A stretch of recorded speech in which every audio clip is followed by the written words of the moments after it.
me take some liquid, man, because my throat's gone. No, why are you covering your eyes like that? Have I said something stupid again? Is it one of those? Is it one of those pause ones? Let me take some liquid. No, man, I didn't say that. You are finished. You're finished. Guys, pause is ruining people. Yeah, pause is ruining people, man. Pause is ruining people. You're very welcome. Honestly, you're very, very welcome. We've missed you. Hope you've missed us as much as we've missed you. We've had a couple of days off. It's only fair we had a couple of days off. This World Cup was getting the better of us, I think. Bringing out the worst in some people. We needed a break. But you know, when you go off for a break, you think, it won't be the same again. Because you know that gaps in the middle, the momentum's killed. The World Cup never fails to deliver. My God, what a comeback day.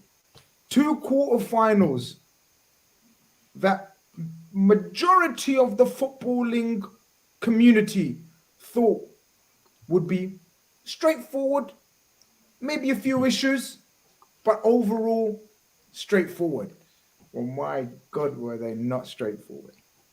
And to discuss the World Cup with me, I've got some of the finest young footballing brains out there, plus Omar. We got Bilal in the building, your boy, Leo, Messi. I tell you, man, the fairy tale lives on. This is wild. This is today. He was on the cusp of going out with the other fake. I don't know if you want to call him fake. The fake South American, the fake Godfather, Neymar. But Messi's legend still lives on. You know what? I said today. I think last week I was watching Mbappe. I said, you know what? Man, Mbappe is probably the best player in the world right now. But Messi, I'm sorry. I'm not saying that. Until Messi retires, I'm not saying anyone else is the best. He's the best. He's the GOAT. He's everything, man. Leo Messi, today, what a performance. Like, from minute 1, I'm thinking, wow. Number 1, he's got space, which I didn't expect him to have that much space. And maybe we'll get into the tactics of the Netherlands and maybe why that was happening. But Messi, like, he's just unplayable, and he's just so, like, he's unstoppable. Imagine him retiring, man. It's just hurting my soul, because I know this is the last dance. I know this is the last World Cup. I know when this is all said and done and we go back into the season with PSG, he might play a few games here and there, but next season it's all over. 100%. He's not Ronaldo. He's not going to hang around till he's like hated by his own countrymen or anything like that. Good point. Messi's not going to be that guy. So yeah, just big him up to start with. But man, the games today just been crazy. Just been World Cup. I'm telling you, man. Pixelate Pitch is another mad day of football. The craziness of this World Cup just doesn't end. Best World Cup to date. Neo says the Grizz curse continues. I don't know. What are you trying to say? What did I say? I don't know. Tell me. These comments are mad. These comments are mad, yeah? We need to pick this one up, right? Right? Now. First of all, that's not how you spell my name. Bring these agendas. Second of all, what did I say? Pre-World Cup, who did I say my winner was? Argentina. I need Tell them. Stop. You're putting things into my mouth I didn't say. I didn't say that. Pause. Pause. Luckily you didn't. Luckily you continued. But it's mad. Listen, what's this Van Disney horror show people are talking about? I'm not even going to bring up silly little comments like Van Disney. Neo says that Vanguard ball makes me sick. Terrorist manager. Yo, man. John said, Bilal, you cursed Brazil, man, with your ultimatums. What? I must have. I said it's a criminal act. I said it's a criminal act. It's a criminal act if Brazil don't win this World Cup. And I'm sorry, Tite, life sentence. Court is adjourned. Like, honestly, that man there, we need to have discussions, and I'm sure we will. Michael, Ivan is the only one I'm going to have time for. Ivan, I'm gonna me. No, not you. You can big yourself up. Football's a humbler, and I'm humbled by Croatia today. Michael, we're gonna start off with a Croatia game overall anyway, but everyone on this panel is humbled, Grizz. No, not everyone. Croatia too old. I said Croatia. I don't see them having the legs to continue at this rate and this press. You guys don't know what this man are. We are crazy. I demo Hrvatska. Obviously, that must be some chant or whatever. I hope I haven't butchered that's it. what Croatia call like the national team, Hrvatska. Okay, but big up Croatia every time. Yeah, big up to all the Croatians. That was monumental today. Yeah. Shout out to my best friend who's Croatian. I know he was excited as hell, even though he expected Brazil to win too. But, congrats to them. I'll speak on Brazil. I have a lot to say. But today's been a very sad day for me. Part of me died today when Brazil lost that penalty shootout. But you know what? You move on from there and just enjoy the rest of the World Cup as a neutral from now because I have no dog left in this fight. But that's sometimes don't laugh, Homer. Don't laugh, man, in these situations. You don't laugh at a fellow human being when he's going through trauma like this. It's the worst thing you can do. Lulu, you carry on. You're sick in the head for laughing at him like this. Show the man some remorse, man. But listen, Michael, what we can say sometimes, right, is this is where you're going to enjoy it the most. Because now you haven't got no dog in the race. Now I'm backing Croatia to win, obviously, because a little homer pick there for me now. But as long as England don't win, that's it for me. I just can't have these guys win. That's it. The rest wait, Michael, you said you wanted to come to the UK, bro. You got to support England at least. Yeah. No, I don't. I'll support Northern Ireland. I'll go support Northern Ireland and George Best guys, bro. I know you're not going Northern Ireland, Wales, or Scotland. You're coming to England, so actually I ain't go to Scotland. This. My godmother's from Scotland. Lives in Scotland, so I can go to Scotland. Okay, fair enough. Yo, Michael's doing them 7 nationalities again. Have you noticed? He's mentioned about 7 countries. I'm a very diverse guy. Croatia. Everyone. I'm a very diverse guy, yo. My heart has space for a lot of things, and it has a lot of home for different nationalities. So it's calm. Big up. That's a wicked get out clause. Why always me sends a super chat. He says again, people underestimate us. I'm sure he's talking about Croatia. Best midfield at World Cup. Brozovic, Modric, Kovacic, boss the game. Big up Grizz and the gang. Give us Messi and Argentina. Do they get Messi and Argentina next anyway? Oh, sugar plum. We will talk. Why always me? But big yourself up, big your team up, big your country up, big those 3 ballers. Listen, let's get into that first game. Brazil, Croatia, a slow burner. Bilal, I don't know how you want to address this game. It was all hyped up about the Neymar. Brazil went with the same lineup. Croatia pretty much went with the same lineup. Nothing changed, nothing different. Yeah. Sosa came back from the last game, but he's a bad boy anyway. He's a wicked fullback, so he had to come back. Wow. Where do you want to go with this game, man? Like, it wasn't end to end. It was very coy. It was very slow, tactical. What did you make of it? Well, big up Omar, I'll say, just to start off this chat, because we're gonna he was trying to warn me. Yeah, he was trying to warn me. Let the man speak. Listen, you're gonna get your flowers. You're gonna get your flowers. You'll get your flowers. I'll give him it because Spain let him down, and I told him, so it's okay. He can get this one back. But yeah, Casemiro, Paqueta, Neymar in there just couldn't touch the ball really. The Modric, Brozovic, Kovacic, it's just too much. They had complete control of the game, tempo, everything. They were winning everything. I was looking at it like, come on, man, Bruno Guimaraes, surely just get him in. Just get him in. Change something. I don't know who you want to take. You can't take off Neymar. I don't know. Maybe take off one of the wingers. Just please get some control in the middle of the park. And without, I know a Firmino type or a Gabriel Jesus type in the number 9, to help out with the control of the game. It was tough. It was tough for them in that first half. And I was looking at it like, okay, I know Croatia, they could get the ball. I don't really see maybe Croatia where they're going to score. I think that's been my problem with them. Like, I know they can control the game. I know defensively they'll always be good. That Guavador, I believe that's how you say his name. Well, I don't believe that's how you say his name. I'm guessing. I'm guessing that's how you say his name. You guessed that. Monster centre-back. The right-back today, Juranovic, Celtic, 27 years old. Listen, there'll be some club sniffing if he keeps doing this because he looked monstrous today. Sosa came back, Livakovic in the goal. It was all looking good, but on the Brazil point of view, it just couldn't get into the game. And when your midfield can't dominate a game, especially against a team like Croatia, you're always going to struggle. And Rafinha today as well wasn't great. It got hooked off for Anthony. Anthony still kind of fails to deceive, flatters to deceive. He'll do something. Listen, he'll do something. You're like, okay, finish.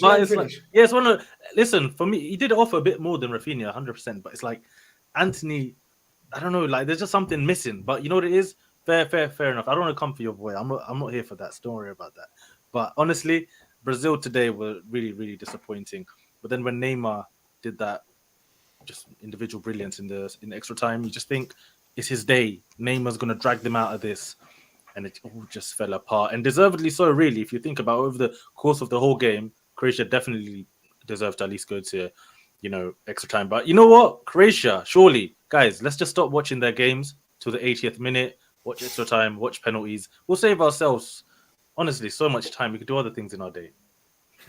You just know what they're going to do. Holmes, I want to come to you, right? I want to come to you because you've been saying a lot of things, right? In the WhatsApp group. And some right and some wrong. Yeah. And obviously, when you're right, you really want to let people know that you was right. So talk to us. Explain the logic behind your thinking about how this game was going to go and why it went the way you thought it was going to go, which is fair play. Because most people would have thought Croatia may have a few bouts of possession because of the class of the midfield, but Brazil will have at some point some penetration, which should, mean they win the game. But what was your theory? For me, it was just, have Brazil really played a midfield serious enough to test Casemiro and Paqueta defensively? And I said, if Brazil were to win this competition, Casemiro would be the player of the tournament. And he had to keep those 9 out of 10, 10 out of 10 levels up. And for one person to do that... Do you agree with this? Michael, do you agree with this, Michael? You're a Man United fan. Yeah, his passes were a little off today, but like Om said, it was a 3v1 in that midfield today, and he played against 3 players that deserve statues outside the Croatia stadium when all said is done. So, sorry, continue. Sorry. Yeah, I just think it was so tactically naive from Tite, man. Like, fair enough, you might be able to get away with that midfield 3 against teams that are going to sit off you, but as soon as a team tries to battle you in midfield, I as an England fan, I saw what Rakitic, Modric, and Brozovic did to England in 2018 in the semi-final. I have that trauma. So, looking at this again, there was England as well played with a very similar team. They had Henderson, Lingard, Ali. They had Henderson sitting, and Henderson dropped a stinker in that game. No surprise, Casemiro dropped a stinker in this game. Because they just surround you and they don't give you any time on that ball. And it's international football, man. When you get control of the midfield, when you start working teams, even if you ain't got that sort of punch, the opposition is going to have to rely on some individual brilliance, which they did from Neymar. But then, again, Croatia, man, they got that dog in them. 3.9 million people in that country. Brazil have 55 times more as many people in their country. And Croatia, man, they've outperformed them in the last 2 World Cups now, which is some achievement. So, for me, man, they're just a unit. They're just a team. It's tournament football. When it comes to penalties, they know what they're doing. I mean, they're probably at a stage now where they've had so many penalty shootouts. They don't even get nervous because they're not expected to win.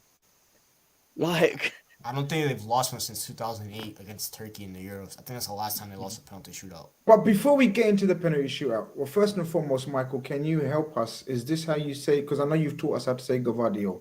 But like Avi's saying, is that's how you say it. We don't believe or trust anything he says. I say Gvadio.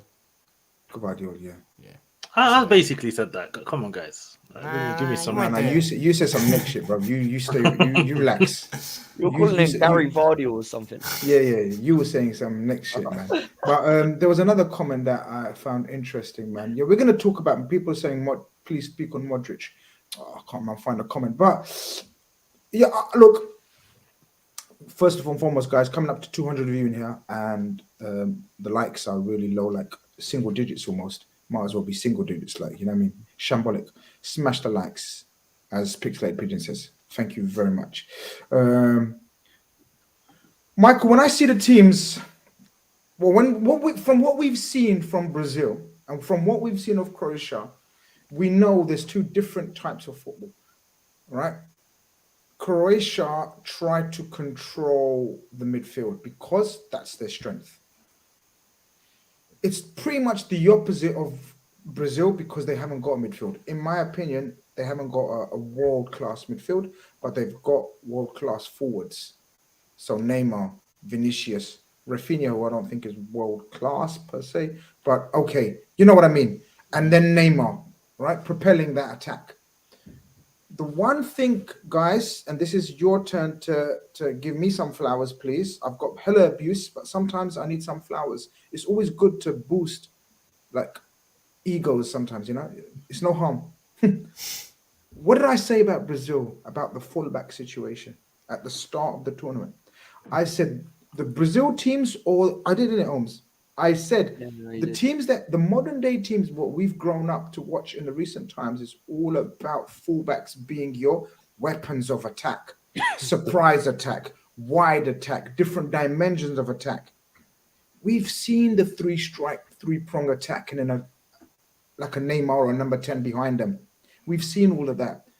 This was the first Brazil team. I looked at the fullbacks and I said, yo, these guys might as well be playing for Bolton or something. Or, oh no, man, Ipswich. What were these fullbacks doing?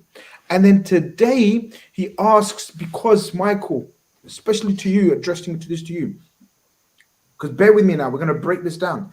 Today he asks Danilo and Militao to join the midfield. Why? Because he's worried about them. If you're worried about them, you've got Fabinho, okay, whatever the case may be, but you've got Fabinho, you've got Fred, you've got Bruno Guimaraes, you've got three midfielders that you can add to your midfield if you're worried about midfield. Why have you negated any chance of your fullbacks joining up with the attack, helping Vinicius, helping Rafinha, because they had the deadest games I've ever seen, Vinicius and Rafinha, and in the end they got substituted, didn't they? I thought it was a howler from Tite. First of all, I know Tite left the job because he was leaving regardless, but in my head of hearts, I'm going to just say that he got fired because he deserved to get fired after that performance today. I don't care. That guy was absolutely shameful. Paqueta, I tweeted this. Paqueta playing 100-something minutes is absolutely a disgrace of a decision by him. Bruno Guimaraes should have came on much, much earlier because that midfield... Like, you know what actually helped their midfield the most today? Was bringing on different wingers because Anthony and Rodrigo were able to keep the ball a little better, so that helped them sustain a little more possession. Barely. Somewhat. Yeah, But a little bit. the fullbacks, you talk about that. Like, Eder Militao is a great center back, but he's not a right back. And Danilo is Danilo. He's not serious. He's not a serious player in 2022. No, he he's was not barely serious. a serious player 4 years ago. So I don't understand that. Like, the midfield. And then Neymar, he was horrible today. I'm not going to lie. Before that moment of brilliance that he had, he did not have a good game. And the reason why I was tweeting at him, I'm like, this was a very disappointing performance. And from someone that I claimed this was going to be his tournament, this was his chance to join the upper echelon of grades, he didn't have a good tournament. And it's a tournament that we're going to forget that he even had much of an impact in because it was that bad. Rafinha, this guy's washed. He's not washed. He's just a dead player. Like, he was horrific the whole tournament. I think he was Brazil's worst player.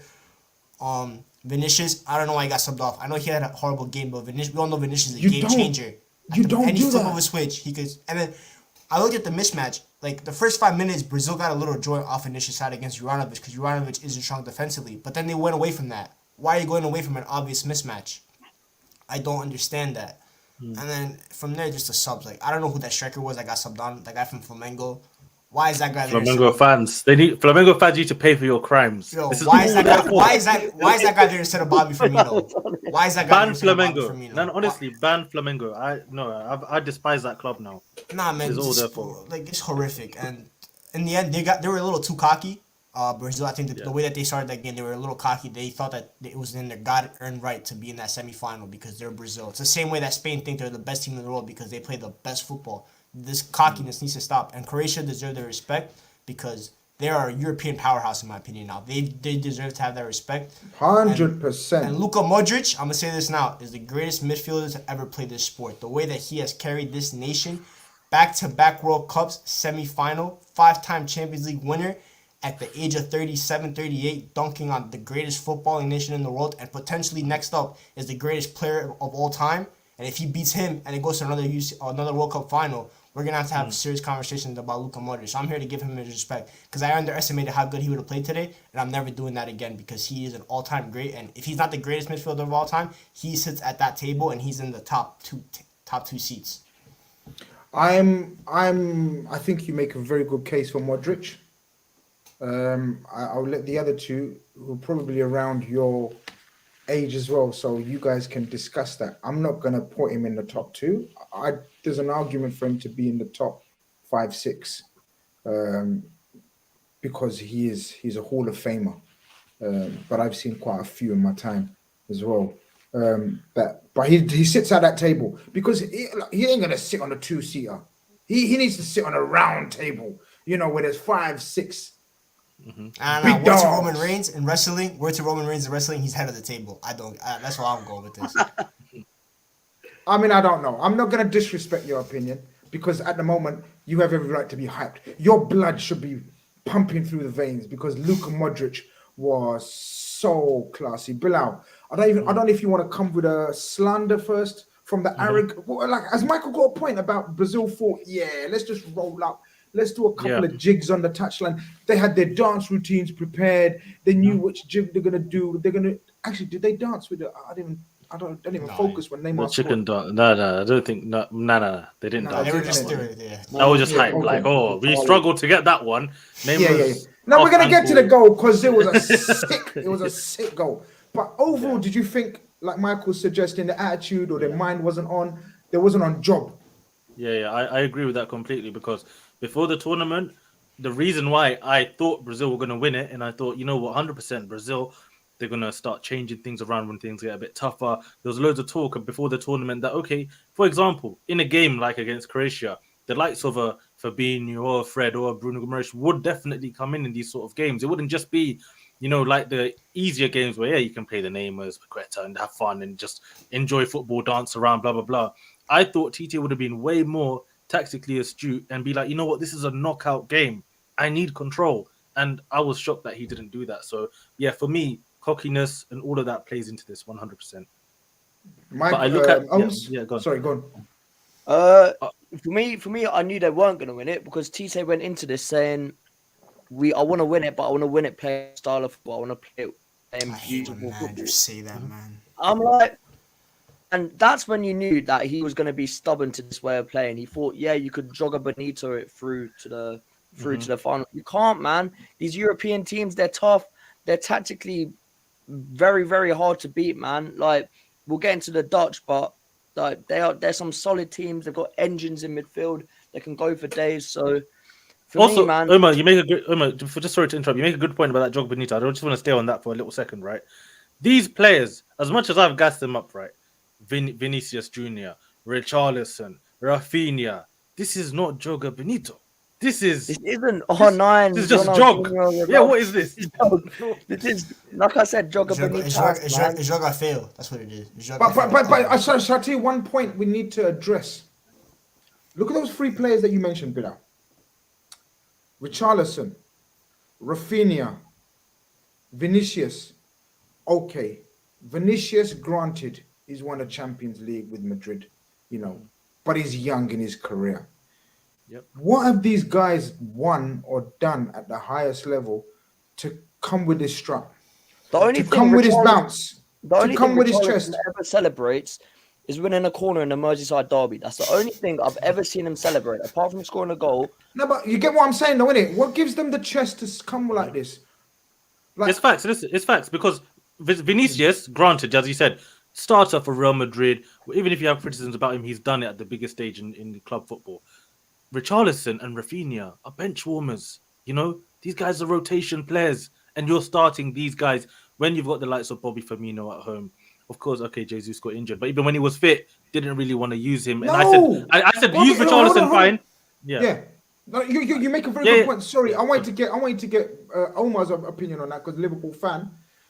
We've seen Bobby, probably the best form people, just for a bit of information, or not information. I just want to see what opinions are like, and I want to maybe just guess the age groups of my audience. Name your top 3 midfielders of all time. Go, Michael. Bobby Firmino probably having one of the better seasons in recent times, and he's taking this brother from Flamengo. And you know what? I'm like Michael. I don't even know him, and I think I know my football, and I didn't really know about this guy.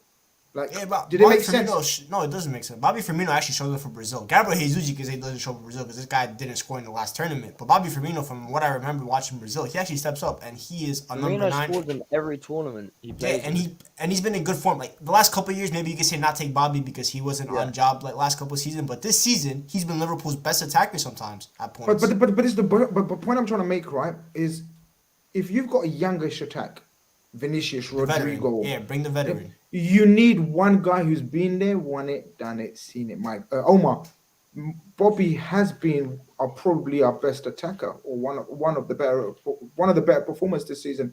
It was crazy not to take his experience, his know-how, his link-up play, because it was literally defense, midfield, just Casemiro, and then just some lads up front who are quick. There was nothing else. He could have played Martinelli on the left and Rodrigo up top because Rodrigo has actually played up top for Real Madrid a couple of times this season and replaced Benzema who's been injured. So he could have done that, and Martinelli could have caused some damage to that fullback because the Rich was tired. And Martinelli, you could question his technical ability, but you'll never question his attacking ability and the way that he just makes sure that fullback doesn't rest for 120 minutes. Yeah. And I think that Martinelli could have been a use for that. I guess the person to ask about the Martinelli situation is Bilal, because I know you've been fuming. But then you haven't been fuming because you just want the brother home.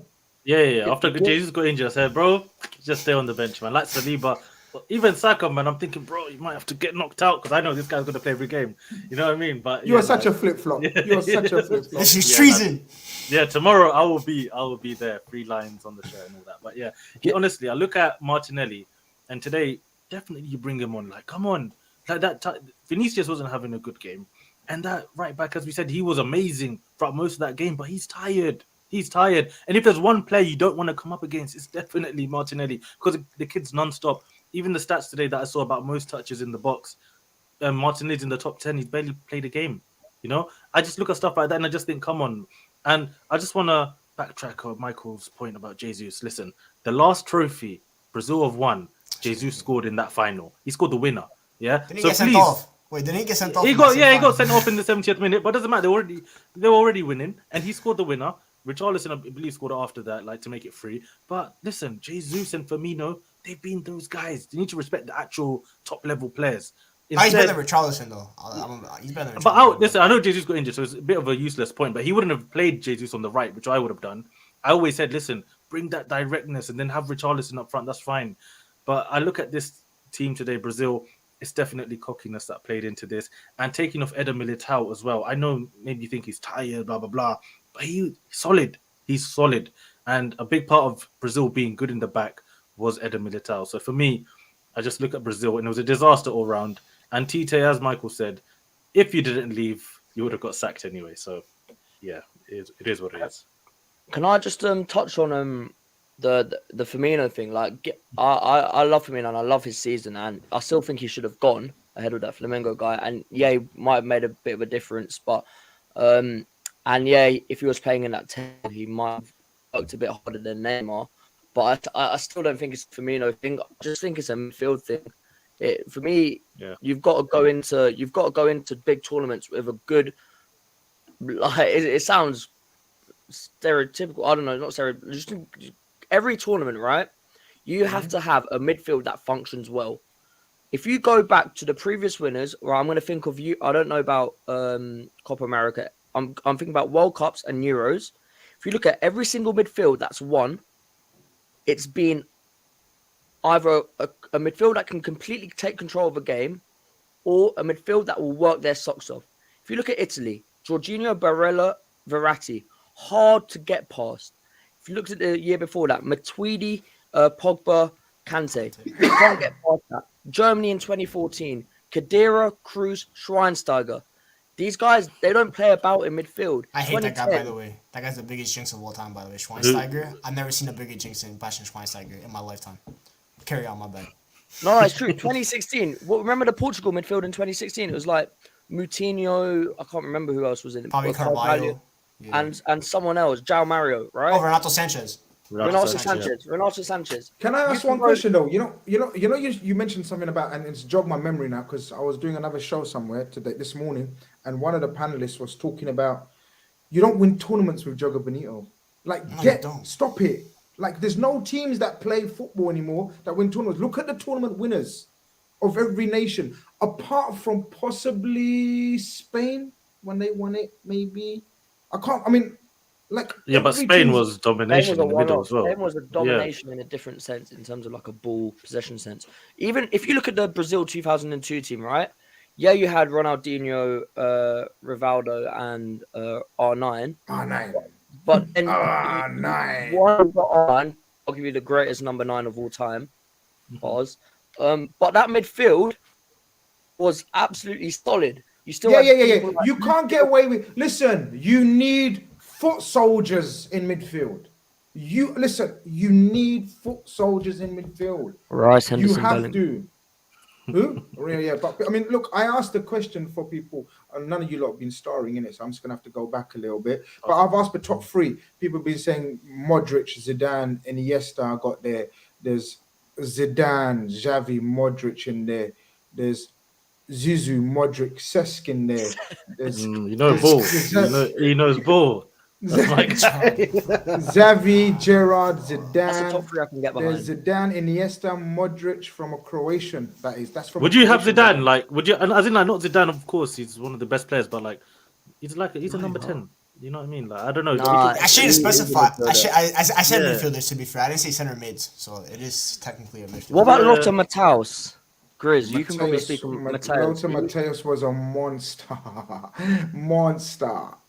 You think German and you think, just hard working. You think, Pierre Højbjerg.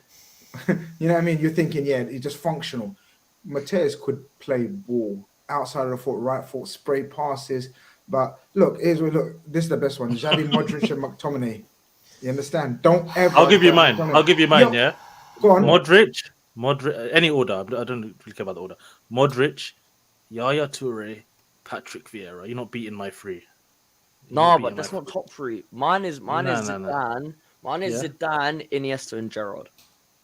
I'm not having my number 10. Gerrard over Modric is laughable. But you don't know Gerrard. Nah, that's laughable, man. You don't ask the people in the know, the footballers, the journalists, the media, the managers. They'll tell you about Gerrard. Trust me, they'll tell you about Gerrard. Don't ask Liverpool fans. Ask other clubs fans. Ask Alex Ferguson, who was your Don, Daddy, King, Sir Alex Ferguson. Ask him. He's gonna say Zidane. Ask Jose Mourinho. Ask Carlo Ancelotti. Ask these guys. One player signing who they find. All said in their career, Steven Gerrard. Yeah. Wait, no, you're getting too passionate about Gerrard, man. The internet can't handle it. Man, this is what happens. All I want to say is, Gerrard might have more attributes. Gerrard might have more attributes than Luka, but when it comes to just like for me as a midfielder, I'll always pick Luka because he's my kind. But that's subjective. That's your style. That's your style. You prefer that style. You prefer that style. No, and he put accomplishments. And he put accomplishments, and then you can't say compliments because he's in the greatest team ever. That's Gerard's fault. That's for staying too. That's Gerard's fault for staying too loyal. That's not my problem. Doesn't take. But that's an attribute as well. Then that's an attribute as well for being loyal. Yeah. But listen, all I'm going to say is, Michael. Sorry, Sir Alex Ferguson. Sir Alex Ferguson said Steven Gerrard is the most dominant midfielder of his era. No, hold on. Forget that. I've just named you probably the 3 best managers in the history of the game. Alex Ferguson, obviously take away Pep. Alex Ferguson, Carlo Ancelotti, and who did I just say? And Jose Mourinho. All 3. Michael, not Grizz Khan from Grizz Khan TV, Liverpool fanatic. Not Omar with a red headband showing his love for Liverpool. Not Bill Out, Arsenal fan, talking gas on Twitter and trolling non-stop, killing everyone. He's winding up people. These are 3 of the greatest managers ever. Yeah, and but if you ask them about Modric, though, they're going to rate Modric, but no one's not rating Modric. But you're dissing Ronaldo. You're saying, that's laughable. I think these brothers, but that's what I'm saying. But this is you, Michael, saying from USA, sitting there in your box room, Grizz Khan sitting in his conservatory in London. We don't know shit. We don't know shit, bro. That's the bare facts of it. These brothers say Steven Gerrard was indifferent. The way they describe him is different. It's different, man. But you know, with what- Modric, what one I thing say I wanted though- to, I just want to say one thing on Modric. One thing we underestimate is that switch that he has with his PMP, which I always wonder. It's just mad. Like he will just turn it on and Look, can look, look, dominate look, look, anyone. look. I'm like, yo. No, I don't want to start making this about Gerrard and comparisons. We're going to speak about Modric, only on Modric today, because today is Modric Day. So we're not going to digress. But I want to speak about this person, because a lot of Liverpool fans, I'm going to come for certain Liverpool fans that were saying, oh, Luis Paqueta. Luis Paqueta. Oh, we could have signed Luis Paqueta. That's my guy. Luis Paqueta's a bum. Used wrongly. He's used wrongly. Nah, He's he's a a bum. bum. Nah, he's a bum. He's a bum. I refuse to believe this. Nah, bro, he nice. There's uses for Every Paqueta. time you ask a Liverpool fan, name someone, Luis Paqueta. You fucking ain't seen 190 minutes of Luis Paqueta, you bums. You're a bum for saying he's good. He was Luis good at Paqueta. Lyon, but what's he Bro, doing, man. bro? Bilal, look at him. Look where he is. He's in Stratford. He's with David Moyes. Bro, That's why I don't man, rate him. He you- could have waited. I thought he was going to go to Newcastle, man. It ended up going to West Ham. Listen, these players, man, we were linked with so many. Do you remember that other one? Where's he? Where's that other one, Omar? Again, Leon. Oh, Hassamoah. was the funniest one. Hassamoah. We need to get... His brother killed his man. career, man. We talk about his brother. We're going to speak on Gakpo as well. Soon come. Relax. Don't go anywhere. We're going to talk about that. But there was something else as well, man. There was something else I wanted to talk about. No, we ain't missed your super chat, man. We're coming, man. Look. Why always me says we play with our heart and passion. Our fans live for these moments. And players always give 100% on the pitch because of it. Brazil were too cocky as always. That's a fair point. We discussed that, bro. But I appreciate the love and support. Thank you very much. We did say that. Messi, you know what I'm saying. Modric doing the 2006 Zidane. Bro, this will beat. I'm saying it right now. I'm saying it live and exclusive. First and foremost, guys, smash up that like button because we're having a passionate chat about today. Michael's sparked Stevie G gene in me that you don't do. You don't spark a Stevie G gene inside me. Spark anything else, but not Stevie G. But guys, like for the chat, like for the brothers here. Today we've spoken about Brazil's problems, issues, whatever. We need to speak on this Croatian team. And not only Luka, I want to speak on Kovacic. This guy, for me, he's the ultimate terminator. What I mean by that is you give him a task and he goes and does whatever you need him to do. You need him to hunt down a player, he will go down and hunt down a player. You need to get the ball to him and protect it for about 20 seconds, 30 seconds. He will protect it for 20, 30 seconds. You want him to go press for 2 minutes non-stop, he will go press. But bro, this guy needs a lot of praise. I know Modric. We've spoken about Modric. But please, what's his first name? Kovacic. Mateo Kovacic.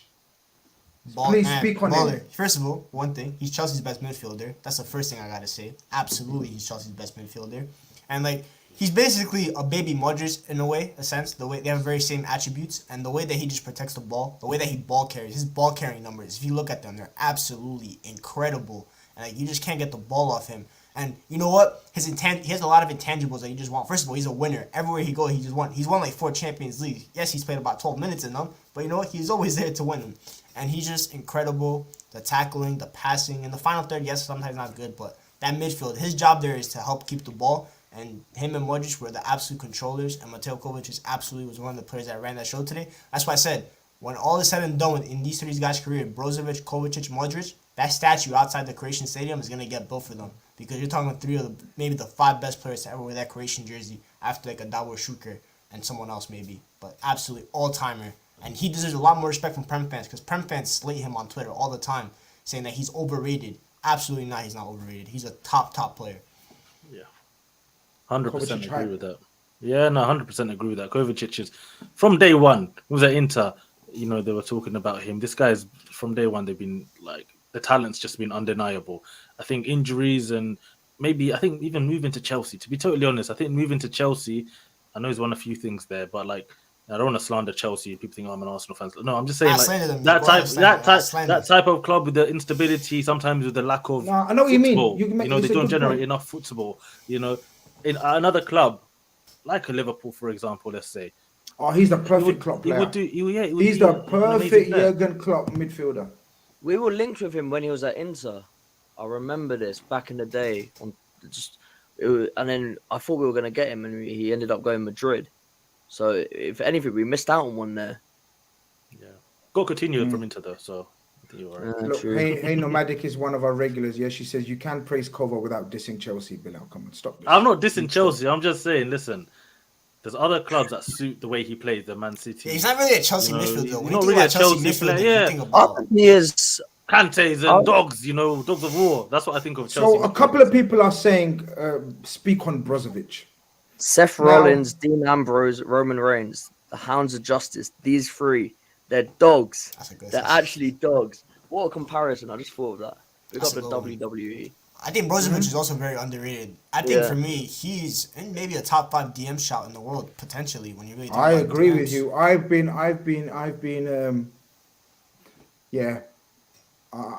Brozovic has gone up in my estimation a lot. I knew he was good. Of course, he was good. My Inter Milan people tell me all the time, "Oh, you need to speak on Brozovic. You need to see who is Brozovic. You need to speak." Obviously, I based it on when we played them. Yeah, he was really bad in that game. So we didn't let him play or whatever. You know what I mean? Okay, no problem. And obviously Inter Milan as a club have gone through a bit of turmoil in terms of the ownership and players coming and going. But Brozovic, country, I don't know what you guys think of him. I think he's I think he's one of those guys. He's proper beast, man. Absolute animal in there. He got an early yellow card. I thought he was lucky not to get another yellow card. I don't know what you guys think, but overall, yeah, man. I don't know what you don't want to speak on Brozovic, bro. Just amazing player. I know people when you look at Inter midfielders, the hype always goes to Nicolo Barella because he's an amazing player. But Brozovic for me is arguably Inter's most important player in that midfield because though he plays like as a lone 6 and he's also tasked with carrying the ball up. He's a set piece taker. He has so much responsibility and he carries them as well. And then Croatia, Modric, Kovacic are like the 8s. They're the ones that carry the ball forward. And Brozovic has the task of controlling that midfield in terms of being a destroyer. And he does such an amazing job as that. And he's not the most athletic in the world either, but his intelligence. This Croatian players, every single one of them, athletically, they're not always there. Modric is the only one that got blessed with PNP. But the other ones, their football ability, technical ability, and their football intelligence is top level. And that is why they always go so far in tournaments. And that's why they have a football style. Because people on Twitter talking about, oh, Croatia play boring football. No, they don't. They just know they have a style and they stick to it and it's successful. Why would you go away from that to appease to other people? You stick. It's not a style. It's not a style. It's absolute. I think they're very tactically astute. Yeah, I think their manager Dalic has been taking a little slander because obviously at the Euros they flopped a little bit. They maybe should have gone further after making a World Cup final, but he's made some adjustments this tournament and it's been absolutely amazing. Like playing Lovren, people thought that Lovren would get benched. We're going to talk about that as well. I'm going to come to the Liverpool fan for the Lovren. Rice is not better than Brozovic. I don't care. So people are saying Rice, Casemiro, and Rodri are better than Brozovic. Yeah, I'd take out Rice for now, but the other two, yeah, there's not many other more. Anyway, so. Rice isn't the 6. Rice has potential to be up there, but yeah, he's not on Brozovic's level for sure. And obviously, look, we've spoken about Vardiol, who's been the dominant centre-back, one of the best centre-backs of the tournament so far. Unbelievable. And obviously the right-back from Celtic as well. The whole back four. Yeah, but this guy, Ohms, Brat. Just when we think that we've got rid of him, no more Lovren, Degsy, Mohamed Salah's gone, he started crying. You know, all of this business here. And then roll up Croatia, roll up big tournament, the big dog. You know what, there, man? You can see it though. It's tournament football. Lovren, we know Lovren, right? Lovren, he's always got that moment in him. He's always got that game in him where you're just like, this guy cannot be a professional footballer. But then he'll go on a run. And I think tournament football is perfect for him. I think tournament football is perfect for most of these Croatians. But he can go on a run where he can put in 4 or 5 top performances. And look, it helps that he's not playing in a Liverpool high line, of course. It helps that he's got Yeah. 3 defenders tucked in. He's got 3 guys in front of him working their socks off. These all help. But man, fair play to him, man. He's he this is I put this tweet out recently. The World Cup, it's not for the faint-hearted in terms of players. It's for mature men. Guys who know tournament football, guys who have been there, guys who have done it. Look at Pepe at Portugal. Look at Otamendi. Look at Lovren. These guys get memed for 4 years. And then the World Cup comes up. And they play out their skin. Because they have the badge on their shirt. They have the badge in their heart. So that's why certain managers should have taken Sergio Ramos. But 100%. Bozo decision by Enrique there. You know what it is? Tournament one of many. Yeah. One. Thiago as well. Yeah, exactly. Lest we forget. You know, honestly, like you look at international. I think this is what you're. I think this is what you're trying to say in it. Holmes, battle hardened. Battle hardened. Yeah, they've been there. They've done that, man. They feel the game, right? When it comes to a last 16 game or knockout game, and it's so tight. These are the fine margins that matter. It's about who wants it more, who's gonna put their body on the line more, who's gonna keep going and going and going. Man, like these Croatians, they're proud to be Croatian. Like I said, there's less than 4 million people in that country, but there's something in that water, man, because they just produce battle-hardened. If you look at most of those players, like their background, players, but also, is they're children of war. Like Luka Modric, for example, he's a child of war, and like he basically grew out of the Croatian favelas in a sense. So like they have like that DNA in them. It's a whole Eastern European DNA to be It's a whole Balkan area. Whole Balkan, all of them countries are newly made, obviously. But when we see, I agree with everything that you are saying. Yeah. But when we see nations like Brazil who are very proud as well about their country, we've seen that, right? They're very proud of their country. What was the switch? Why did they turn off then? Did they really underestimate? The problem with Brazil is that they have this identity, right? They have this idea that they can play their way, and if they play their way, it wins. They can play this beautiful brand of football, this flair, this sort of vibes type of football, and they can win. Whereas, yeah, fair enough. When it comes off, it looks incredible. Like the South Korea game, it looked absolutely incredible. But they don't have any sort of switch button. They don't have guys in that team. Casemiro, Thiago Silva, maybe. That's it, right? When you look at the forwards, Neymar, Vinicius, Rafinha, Richarlison, these guys want to play with each other. They want to float about, 1-2 touch football, flicks and tricks, whatever. Fine, but you're coming up against teams that don't mess about. And see, bro, Yusuf, we've been done with these ratings from different websites. I don't even know which one to. I don't know which website you guys go to now. I don't know, Bilal. Is there a favorite one of yours? Because these are wild. Listen, they're all bad too. They're all bad. I don't know how they even do the ratings. Everyone's like weird. Like that's why you watch football with your eyes, guys. This keeper really impressed me. Really impressed me. I mean, of course, obviously, because of the penalties, but even in normal time and extra time, he was so clean with his work, people. He's young, right? 27, very young for a keeper. Where's he at?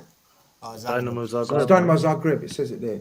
My bad. Yeah. He needs to get a move. Like I remember him against Spurs in the Europa League a couple years ago when they knocked him out. He was immense in that tie as well. Like he's just a great goalkeeper in terms of shot stopping. So I don't understand how he hasn't gotten his big move yet. He probably will. He's only 27. Guys like Emi Martinez, 28, they started really developing. The problem with this guy is he's not good with his feet, and a lot of big teams want to play with the ball now. They don't really. He's a bit of a throwback keeper in the sense that he's massive, he can get himself in the way. But with the ball, is he really that? It gives me a Nick Pope vibes a bit. Yeah, that's what I say. But it can be done exactly. Nick Pope can do it. Why can't he do it?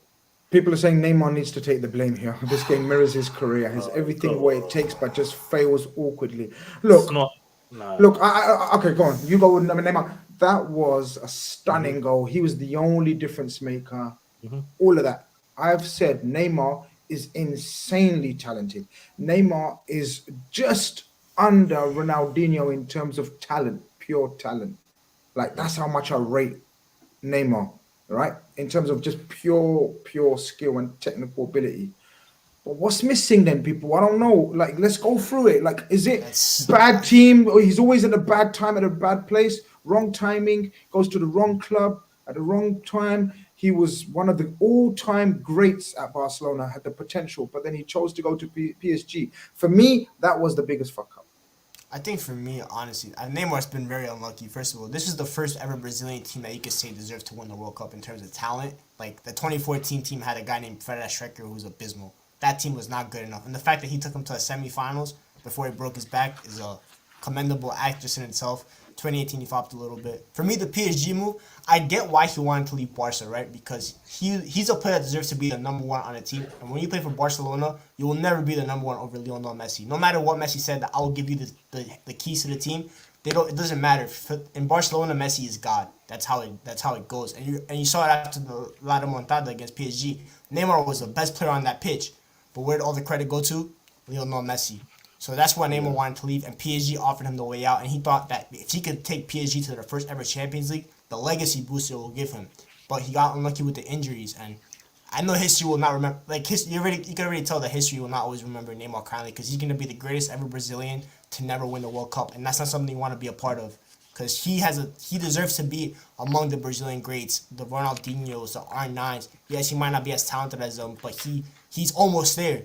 And he's going to be their all-time top goal scorer. He already has the assist record. He has all the acts, but he's just been wrong place, wrong time. Because if he played in that 2002 Brazilian team, his talent would have been up there with the best. And he deserves to be a part of that team, but he got unlucky in the end. You don't think his talent is on a par or even better than Ronaldinho's? I know Ronaldinho. Oh, it is, but I'm not trying to get clipped. Nah, I honestly, to be honest, like I love Ronaldinho. And you know what it is with Ronaldinho? When he scores, and some of the goals he does, like, yo, how did you even do that? But I just look at Neymar, pure footballing fundamentals as well. Obviously, I'm not putting down Ronaldinho, no way. They're very close. But I think Neymar just has a little bit more. I think just has a little Dino's bit a more. better entertainer by far. Dino's a better entertainer. Dino's the best entertainer that football's ever had. But I think Neymar has a little more variance to his game that Dino maybe didn't. But Dino's still a top talent. But Neymar is just unlucky in the end. But Injuries have got him, and Yeah, look, they're the entertainers, aren't they? They come in, look, for me, they come in the category of the greatest entertainers of all time. They have to. They can't come in the greatest players of all time category for me. I think because it's not about talent. It's not all about talent.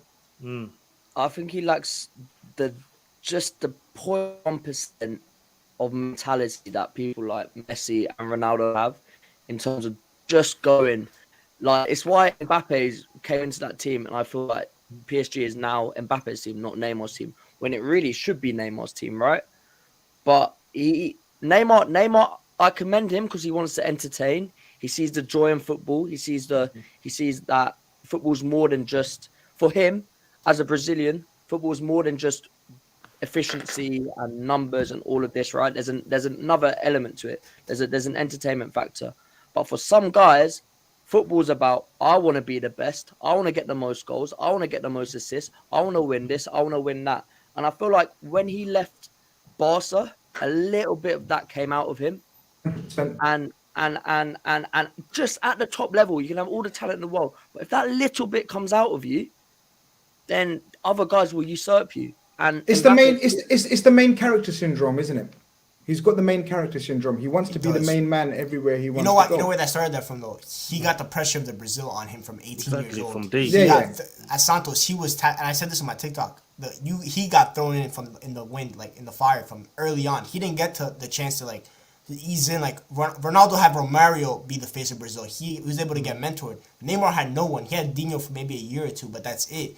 And he just got thrown in the fire right away. And then I think the poison, he had that poison, the PSG, that lockdown run where they made the UCL final. You saw how hungry he was in that bubble run. He was amazing. And I thought that he was going to have that fire for this World Cup because that's all he's been talking about. The World Cup is his wallpaper and everything. That's why everyone said this is going to be Neymar's tournament. And for me, he was a little disappointing because the first game was against Serbia.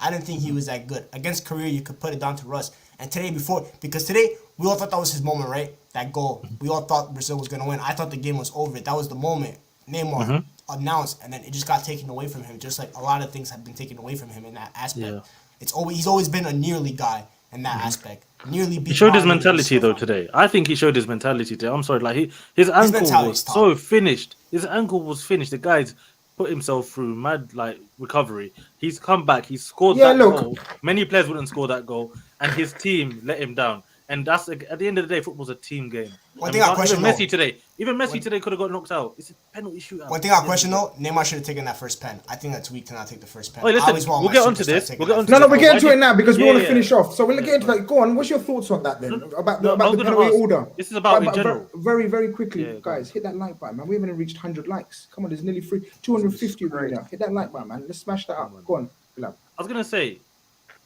everyone keeps missing this first penalty, like the opening penalty. What's going on? Is it pressure? Like I thought Rodrigo missed today. Van Dijk missed it. I feel like Are they sending the wrong people to take the Yes, first? Because there's a lot of debate going around that it should be your best player taking the first penalty.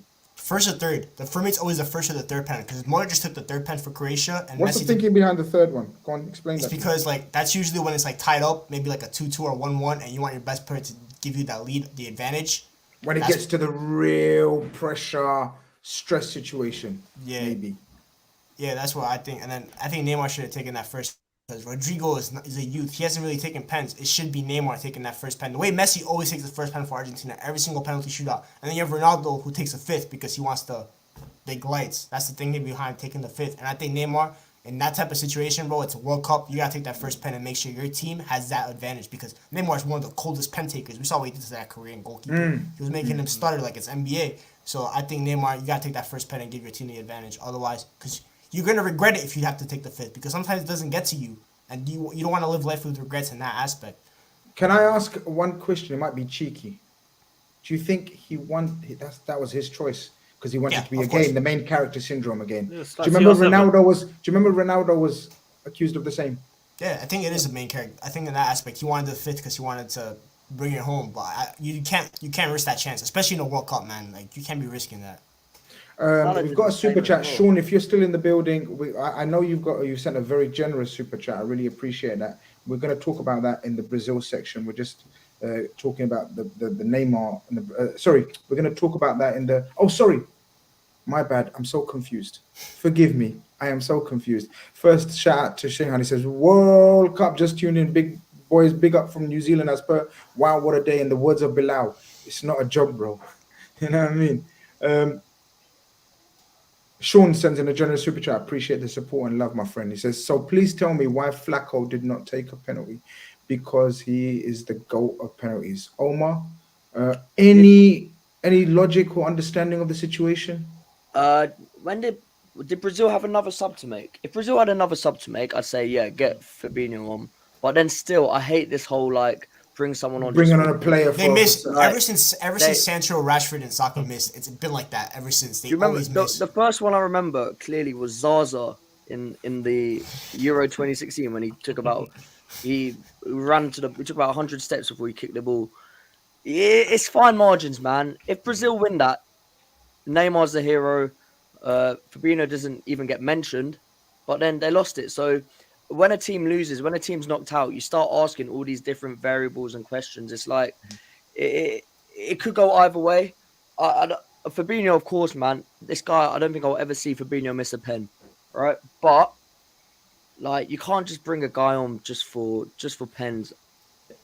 I just feel like they'll get cold feet. Like you saw it with the Saka, Sancho, Rashford thing. Like, yeah, someone can score 50 out of 50. You bring them on for a minute in a World Cup quarter-final, suddenly their legs are jittering and it's a completely different thing. So it's if, buts and maybes. And yeah, just the absolute is Croatia. Is there any type of training, psychological training, experience? You can't relive the atmosphere or the tension of the moment, can you, Bilal? Or is there any such thing? Well, England, apparently Southgate, they've been training for years about penalties and stuff and saying that. But then didn't Croatia knock them out? Yeah, I know. But England did win a penalty shoot against Colombia, I guess. And they were saying how they worked out how, even when they walk up to the ball, the different things that could happen, how they feel, all these little stuff. But at the end of the day, I'm going to keep it real. It's a penalty. Be a man, pick a spot, hit it. If it goes in, it goes in. Because a lot of the time, as people say, it's a lottery. But as long as you hit it properly, I just think, and you like look at the Argentina penalty today. They didn't smack them, most of them, but they played with the goalkeeper. They figured out where he was going to go hit the other side. I just think, to be honest, it's a mentality thing. That's why today, when Brazil, when it looked like it was going to penalties, I knew they were going to lose because at that point, you're not beating Croatia on penalties. I can't lie. Like, I completely agree with Bilal. The one thing you do when the one thing you do when you take a penalty is before you even go up, you know where you're putting it. Jurgen Klopp, when we won 2 penalty shootouts to win the League Cup and FA Cup, we scored 12 penalties back to back, and Klopp asked every single person, "Where are you putting that ball?" And they told him, and they executed it. Be a man. If you miss, you miss. Exactly. But don't bottle out of it. Don't change your mind. Pick a spot and hit that spot. You're a professional footballer. You can do it with your eyes closed. And I agree, it's different. You can't recreate the whole situation. But the best you can do is maybe practice in a spot time and time again in training, and then hitting that spot in a match. Michael O'Connor, is it Michael? That is how you spell it, Michelle. Or I don't know if I'm pronouncing it. I'm sorry if I pronounce it wrong. It says if Neymar, if Neymar wanted the last penalty, then he must have thought Brazil wouldn't have been able to see out before his penalty. Step up first. Are we all agreeing that Neymar should have stepped up first in that scenario situation, or third? Is there any? Just make it like you will take one at least, and then the first one you set the tone. The third one, either your team needs you to score, or you're just putting the advantage in. Oh, I see what you're saying. Because no, but hold on, you can be out of it by third penalty as well, right? No, Or no, no, you can't. You'll never be out of it. There'll always be a chance on the third one. No, third one you can. Up yeah, to on the third third one. one. Yeah, after if you go to the fourth now, there's a chance like things could go left. But for me, Neymar, it's a start. I think Salah did it in the AFCON. I'm pretty sure he did it for Egypt. He missed it. Was it the World Cup qualifiers? I can't remember. No, like AFCON final. Was it AFCON final? Yeah, he didn't even manage to take one. So it's one of those ones where like sometimes these big players and these big egos, they want to take that last one, be the main man. And I feel like the other players and the managers and stuff indulge them because they think, you know what? Okay, Rodrigo, fair enough. You can take a penalty, right? You can go first. Like it's not. They might look at it like it's a big deal, but yeah, when you lose, it looks like a big deal. Sean sends in another super chat. Appreciate that, bro. He says the big dogs want to take the 5th penalty because it's famous. Fab is the best pen taker in history. Facts. Sean must be a Liverpool fan, or he may be a Monaco fan from his Monaco days, or he could be a Brazil fan. You know what I mean? But he's definitely a Fabinho. Yeah, he's definitely a Fabinho penalty fan. But listen, Croatia in the semi-finals of the World Cup again. My God, round of applause for Croatia, man. They knocked out the big dogs. All of these mans were dancing a few days ago, and now there's like trauma. Look at Michael. Michael is going through hell, man, right now. I couldn't focus on the next game. Richarlison's gonna chicken dance home. 30 minutes. Yeah, that first 30 man. minutes, Argentina, Netherlands, I was tuned out. I was still heartbroken. My TikTok for you page was sending me Neymar crying clips. It was criminal. I can't lie. I got over it real quick. I said, you know what? This guy got Gabriel Jesus injured. He didn't pick my guy, my centre back. He didn't play. I said, you know what? Get out of here, man. Always thinking about Arsenal, man. Man United, but now that I'm thinking about it, Casemiro's home early, so. All right, fair enough. But he had a stinker, I'm not going to lie. Hey Nomadic says, watching a 35-year-old Messi and 37-year-old Modric inspire their teams for the World Cup only makes De Bruyne's comments about the Belgium squad being too old all the more perplexing. Yeah, listen, we need a whole heap of inquiry about KDB. I'm just De Bruyne is the most Central European man, right? If you're from the Anglo-Saxon region, you're a mild, bland, pessimistic person. Look at British people, right? Cups of tea at 5 p.m. You're in bed watching Emmerdale at 7 p.m. You're bland, you're mild. Jamie Dodgers. Yeah, there we go, right? So I'm not surprised Kevin De Bruyne has that mentality. But it doesn't take away from the fact that he's a baller. But yeah, fair enough. He said it himself. He's a realist, right? He is English. I'm pretty sure. Like even Belgium was pretty much created by the British. You know, I think he's got links to. He could have played for England. I'm pretty sure De Bruyne somehow. So listen, yeah, he's got issues. With a name like Kevin, with the first name like Kevin, I'm sure he could have swindled something. But listen, we won't go De Bruyne down and Haaland for England. Listen, boys. Brazil are out of the World Cup. Croatia in the semi-final. This is wild. Like, we're gonna have to we're gonna have to do the predictions again. Oh no, we're not. We have to change this shit up. We go into the second game, and we're feeling something in it. We're saying, yo, science tells us this ain't gonna be smooth sailing for Argentina either. Then, because Brazil just been knocked out. What's going on now? Oh, Kevin Brown. Stop it, people. Stop it. Don't start this business now. Just smash a like, please. Smash a like if you're enjoying the show. Come on. Look, Netherlands, who's on this game? Talk to me. This was a very tactical game. The way I looked at it, very quickly overview, the way I looked at it, I looked through that Holland team. I don't see no standout quality star. I'm sorry. And I'm even going to put, hold up. Are you ready to hear this, Omar? Because you're the Liverpool fan here. I don't want to hear it. Are you ready to hear it? Go on. Even the legendary Virgil van Dijk, I'm going to say it because Abby told me, because I dare you to say it live on stream. He has seen better days. Virgil van Dijk, we will never see the Virgil van Dijk that we saw those levels. 2019, 18, we're never going to see that Virgil van Dijk, which is no more natural. It's natural. He's had serious injury, and now he's had to rely on physical attributes that have been hampered because of that serious, nasty injury. But I'll come back to the main point. I don't see one outstanding player apart from De Jong. I think De Jong's outstanding in that Dutch team. But what they've got was, for me, one of the greatest coaches of all time. Argentina, it was the power of Messi, and I thought he's found his formation. They haven't got no Di Maria, they haven't got no wingers. So what they've done was use their fullbacks, wingbacks to great effect. And lo and behold, it turns out Molina gets the opening goal. I thought this was a tactical battle. Yeah, 100%. Yeah. You know what? This game, I looked at it at the beginning, like the first minute or 2 minutes, Argentina already cut the Dutch open. I'm looking at it like, why has Messi got this much space?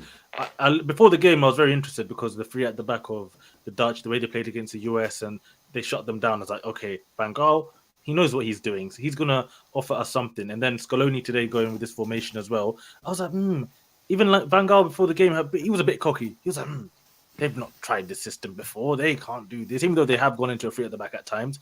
But I look at today and the space Messi was having, the possession, in the middle that the Argentines were having, the way they were getting the ball about. And I think physically, we talk about De Jong, like I rate him so highly. I think on the ball is fantastic, but he's not got that in him. He can't battle. And that's the major issue with Frankie. That's why I think a lot of those times the gaps between the centre-backs and the midfield are so big that Messi was just, honestly, he could probably turn around, stretch his arms out really far, and no one would even be near him. So it was all mad looking at it from that aspect. But yeah, the Dutch for me disappointed me, to be honest, because I was really excited for this game. But for most parts of that game, I was really, really disappointed. But later on, of course, we'll get onto how they switched it up and how they were kind of unlike a Dutch team, how you associate Dutch football. They went physical. They went, we're going to come and we're all 6'4". You guys are all 5'7". We're gonna get into that. We're gonna get into. We're gonna go after me bigging up Louis van Gaal as a master tactician and all that. We're gonna end up how he ended up playing. Sean, appreciate the love. He says a trivia question: nobody has won the Premier League, the Champions League, the FA Cup, the Carabao Cup, the Club World Cup. Jordan Henderson and Trent Alexander-Arnold are the only two men left who can do that, I believe. I swear Pedro has done that. No, but Prem stuff, I guess. Pedro won. He's not on Carabao. He's not on Carabao. Oh, he's on Carabao. Close. Ronaldo can do this. But Pedro's got Copa del Rey, man, which is, who cares about Carabao Cup? No. Ronaldo's got FA Cup and Ronaldo's got FA. Yeah, Ronaldo can do this as well. Henry? No. Henry's not won a League Cup with Arsenal. Arsenal haven't won the League Cup in like 93 or something. Yeah, Arsenal don't do League Cups, mate. We don't do League Cups. Okay, you're right, apparently. Yeah, Avenger says you're right, Omar. Trent and Hendo, Eunice says. Eunice is usually spot on. Yeah, interesting. Bilal says that he was a bit disappointed with the Dutch. I thought that's all they had, Omar. I don't think they could have done much more. Like, that is their game. That is their limitations, I think. You know, we're going to come on to Gakpo. We're going to come on to Gakpo and all these mans and Steven Bergwijn and whatever. You know what I mean? I don't know. looking at the Dutch all tournament, you knew how they're going to set up, man. They've been a back five. Fair play, like Blind. He's got a bit more energy in that Iron Man outfit he's wearing.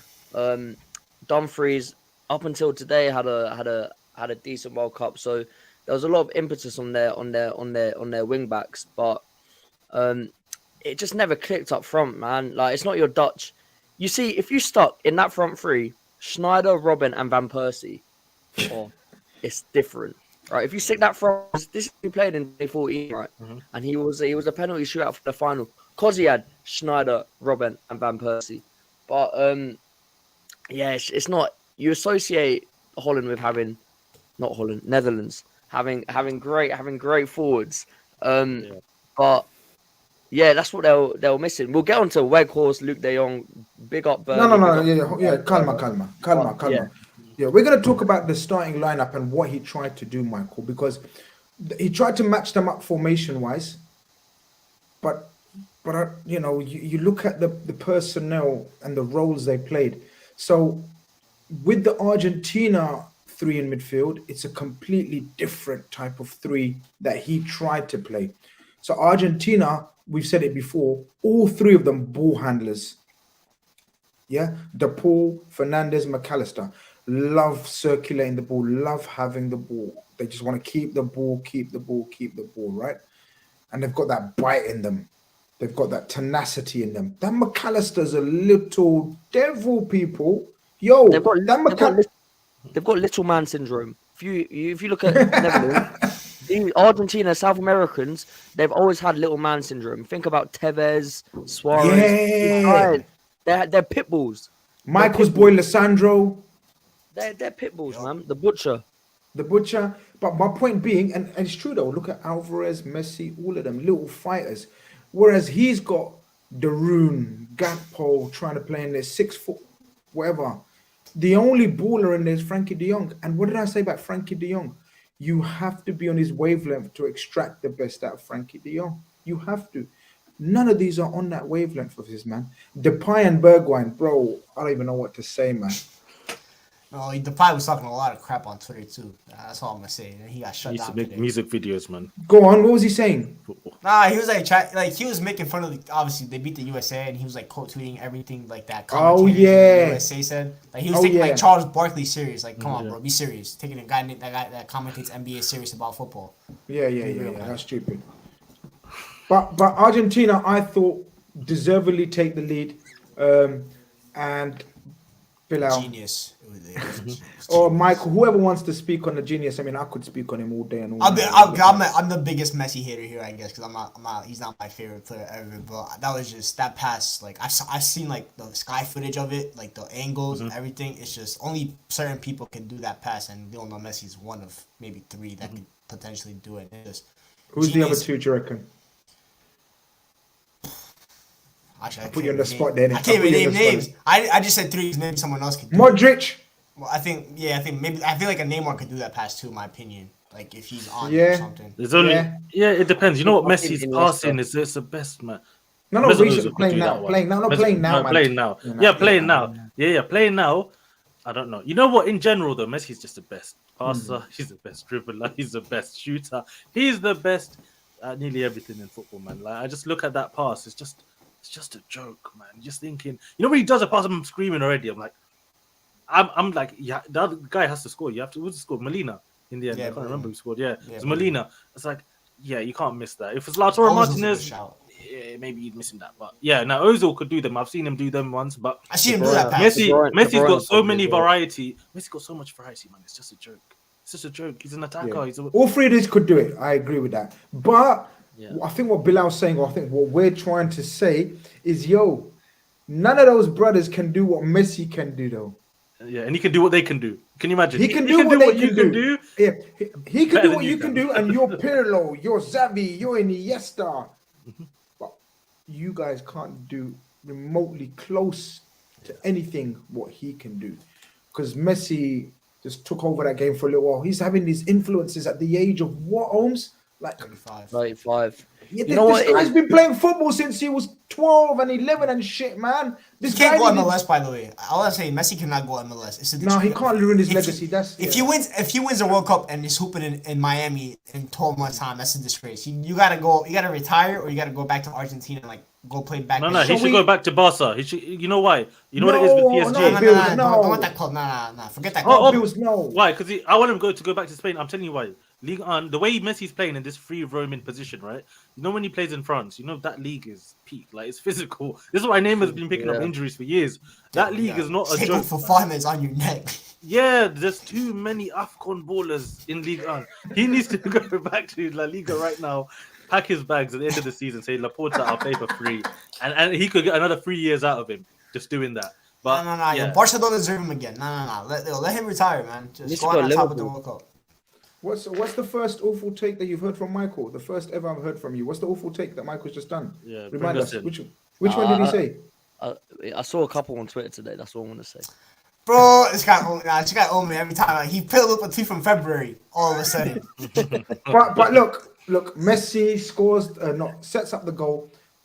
Again, you know, the wing backs, I did highlight them at the start. I thought they're going to be pivotal, both sets of wing backs. Turns out Argentina's were the more aggressive. Acuna on the left. He's a funny guy, man. He's very aggressive, very forward, he don't lose one-on-ones, but he's not got quality, people. He's an idiot sometimes, man. Like, honestly, you're playing against Dutch. Yeah? Okay, the Netherlands have, like, the tallest people in the world. Like, one of the tallest people in the world. This guy's putting in some aerial crosses. I'm like, drilling it high up. Yeah. Go on. Big up my sister. On average, tallest people in the world from Netherlands. The average man is 1 meter 83.7 or something silly like that. So big up Weghorst and Coach. I didn't know that actually. Yeah, they're tall. The Dutch, they're all tall, man. Well, I'm trying to find. Sorry, you guys carry on talking about. I was just trying to find something. I was just trying to say, like, Argentina for large parts of this game was like, okay, just play low crosses, man. And then when they kept doing that, especially extra time was a big one. When they started getting those crosses, playing across the box, that's when they're dangerous, and that's when, you know, the Van Dijks and that they're gonna have to start shuffling, defending, and even today the penalty that Dumfries gave, like they're kind of clumsy. This is one thing about the Dutch team today. Did they not feel clumsy? Like every tackle they made, I was like, guys, you're like 2 seconds slower. Dumfries is a clumsy footballer, just to be honest, bro. People are gassing up Denzel Dumfries for like no reason after last week. Yeah, he hooped against USA, but there's a reason why Inter fans hate that guy. There's a specific reason. He is a guy that will make a mistake at any given moment, and he did show that today. That penalty, like, why are you giving away a pen in that situation? I've never seen him not play football in a straight line. Thinking about it, this guy plays football in a straight line. His heat map is probably just that. It's like a train, up and down. When he gets going, brilliant. But yeah, he doesn't have that sort of that turn and the touch that he hasn't. He's a very, very. I'm telling you now, man. Man United gassing him up. Chelsea fans, I've been hearing, bro. If we sign this guy, it's over. Hope you guys get him. As they say on Twitter, Owari done, man. It's over. Inter fans will be celebrating as well. I hope you guys get him. But Acuna is missing the next game, by the way. Yeah, he's suspended. Suspended. They got Croatia, right? Yeah, Tagliafico is gonna come in, I guess. Okay, so that's not okay. Alessandro Martinez plays that formation. It's okay. It's not that big of a deal. Well, he might change. He might go back to a back four. No, this is the one. He has to stay with it. Now, you know what? He might as well just play Alessandro left back and tuck him in at this point. I think that's what I think he could play Alessandro at left back, and then because Di Maria came on, right? And Di Maria needs to start. So against a stubborn Croatian side, you know what I mean? He might want to go with 4-3-3. And, you know, I don't know. We'll see. We'll get to that. We'll get to that game when we talk about it, because that's intriguing. But in this game, guys, I don't know, man. What happened? Dumfries gives the penalty away, 2-0. Everything's nice. You know, Messi. All we can hear around the stadium. My friend was sending me videos. He goes, "This is mad. This is why I went to Qatar." Because he's a big, massive fan. He's an Argentina fan. He's like, "This is why I'm here, Grizz." This is why I'm here. It's coming. Messi is doing it. This is Messi. And It was a home game. It was actually a home game. Oh, Yeah. the atmosphere was sizzling. It was It's sizzling. more than a home game because even a normal home game, there's more away fans than that, man. Enzo's a baller, and not even Enzo, McAllister as well. People are sleeping on this McAllister brother just because he's playing for like Brighton. No, man, this guy is so cold, man, and it's such a shame he signed a new deal. It's such a shame. Did he actually? Yeah, he's available though for like 50-60 million if you want to pay the money. I was making some dream scenarios. This guy's my third replacement. Nah, they're gonna sell Casado first, and then they're gonna sell McAllister next. Yeah, one a season. Yeah, Casado, and then McAllister. The ginger Argentine. It makes no sense. Be 25 by then anyway. So like, but I don't know if you guys got it up. Like, when did the changes take place and what happened? What changed the game? Because 2-0 up, everything's irie, right? Messi tucks away the penalty nicely. You know, because did you see the goalkeeper trying to chat to him? That was fun. And Messi just said, "Yeah, go back to where you come from. Stand on the line, don't move." I have a theory about goalkeepers and penalties, but we'll get to that when we get to the penalty shootout. But I have a theory. So Messi tucks it away 2-0. Can anyone explain to me what happened? Total football turned into Stoke football. That's what turned happened. Turned into prime Allardyce. Sean Dyche, eat your fucking hearts out. Because there was something beautiful about that. We taking over. That's what we done, bro. Dutch went, yo, Louis van Gaal summoned. He looked at his bench. Can some of you tell me who he summoned, please? He said Weghorst. That's what he said. Weghorst and Luke de Jong. Who hadn't played a minute in the tournament? Luke de Jong. He hadn't played a minute in the tournament, and he just summoned him and said, Weghorst, de Jong up top. Let's just cross it. Van Dijk was playing striker for like 5 minutes as well. He was doing everything. I'm sorry, as someone that wants Messi, right? If England don't win it, I want Messi to win it, right? If England play Argentina in the final, we'll come to that. But as someone that wanted Messi to win this game, even though the Netherlands are my sweepstake team, I want Messi to get that World Cup so bad. There was something beautiful about the comeback. There was actually something beautiful about Weghorst, Luke de Jong coming in, Van Dijk up there, Ake up there, just spamming crosses. For a brief moment, I wanted Netherlands to win. There was something incredible. Of all you can do, right? Netherlands, Argentina. You've got Johan Cruyff, Diego Maradona looking down on you. Bro, you got some of the legends of the game in the stands, and they're watching total Dutch football. You know, they've probably been brought up on the beautiful game, and then Argentina, Maradona tributes, left, right, center, Messi, the beautiful game, and then suddenly everything turned Stone Age barbaric. From scuffles in the team in the what's it called? Not near the touchline. Did you notice that every kickoff happened, like every incident happened near the touchline in front of the coaches? So everyone got involved. It was madness. Of course, the meme, I think I tweeted it, where Virgil van Dijk just comes in and says, I don't even know what, he don't even say something. He just bang. Someone just bounces on him. Just like becomes a big show today, bro. That's what happened. Big show. I ain't seen that kind of aggression from that. Was aura. That's when I woke up. I was like, you know what? I said to you guys, listen, the Dutch will equalize. I felt it coming. You did. Yeah, so I just had a feeling that it was going to happen. Just the momentum of the game. I just felt like, you know what? The Dutch I think after the Paredes.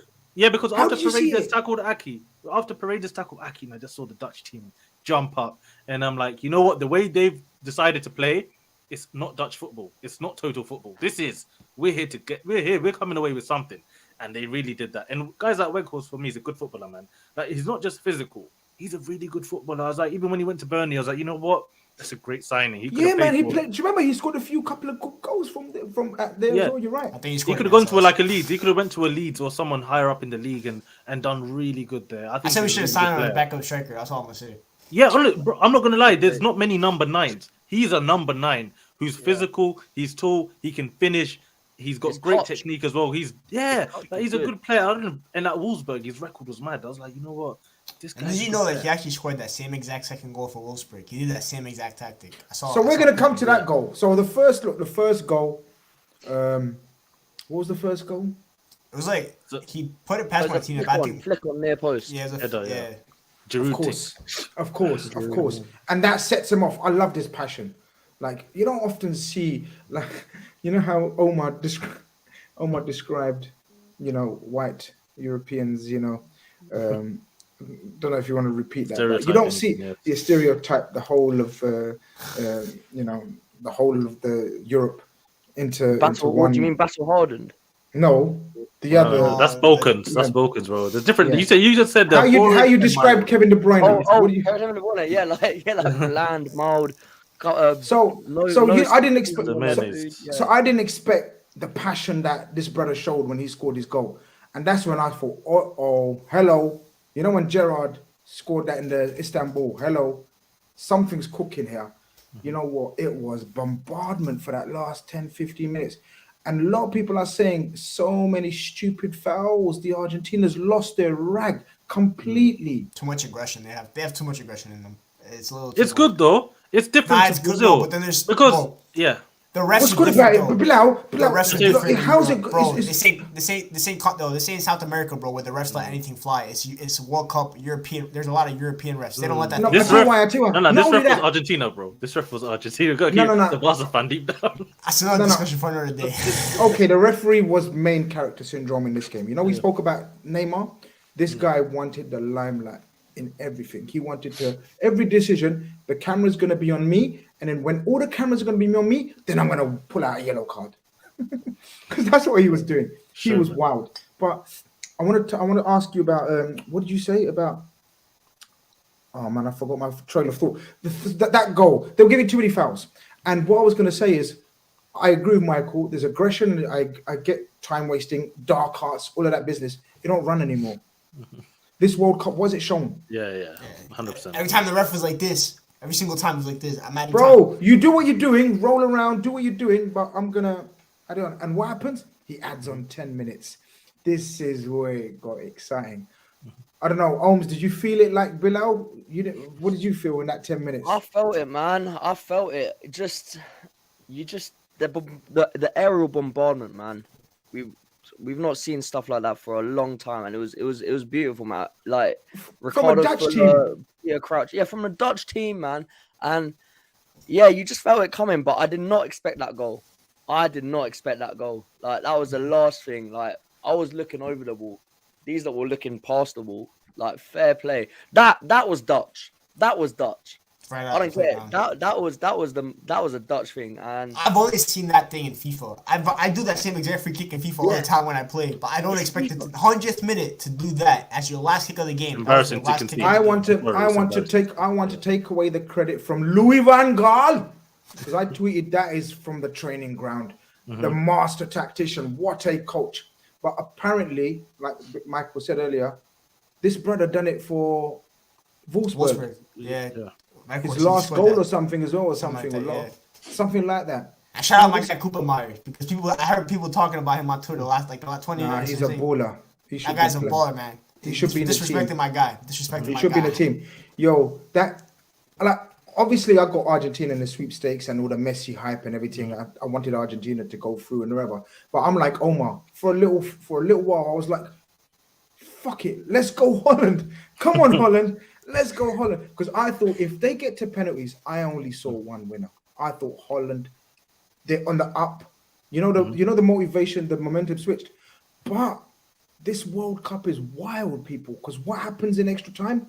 Argentina switch it back up and totally bombard the Dutch team. What happened? Why did the Dutch stop adopting those tactics? And why did Argentina? Do you get what I mean? Football's funny, innit? Like you think to yourself, how did one team lose that momentum and then revert to playing a different type of football, and then Argentina be able to step it up again, and then Messi got hold of the ball again, McAllister and these mans got it again, and then Enzo hits the post in the last kick of the game. I thought, we're going to win the penalty shootout. I mean, as soon as it went to pens, I knew Argentina were going to win, because Emiliano Martinez is a different monster when it comes to pen saving and everything. But I do agree with you. Like, LVG, you had a game plan, bro. Forget the total football. Route 1 football, bro. Just kick it up in the air, crosses. That's all you need. You have a height advantage. You have 6'8" guys. They have short center backs. Otamendi's not tall. Lissandro isn't tall. Like, got do something. But then they reverted back to doing little passes around the back in Argentina. That Di Maria sub was essential because Di Maria brought in the energy. He was fresh and he's direct. And from there, it was there. And they stopped crossing the ball like the lost area. They weren't playing crosses in the air. They were doing like the ground crosses. And once you cross the ball across the ground, anything can happen. A player just needs to get a flick or something, and that's what they did. And they probably should have won the game in extra time, to be honest. Like the Enzo, Lautaro hit Van Dijk right in the head or something, or the chest. So yeah, Van Dijk's aura stopped that goal as well. Yeah, have a look at this, guys. Have a look at this. What do you think about this comment by Emi Martinez?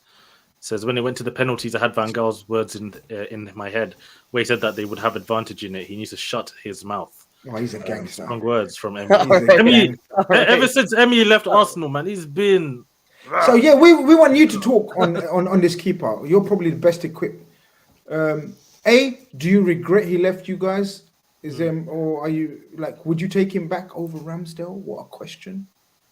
No, I wouldn't take him back over Ramsdale now because I'm happy with Ramsdale. I think they're, to be honest, similar levels. I'll be honest. I think Emi's really good, but he always has that thing where he could maybe let you down. But I think over the last few years, you can't really say that about him.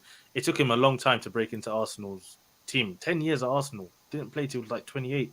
It's mad. And then the careers. To be honest, I think he's had an unbelievable career. When Leno got injured in that game against Brighton, then he came in, then just had that run where he pretty much won Arsenal the FA Cup because we're playing just 5 at the back, suffer ball.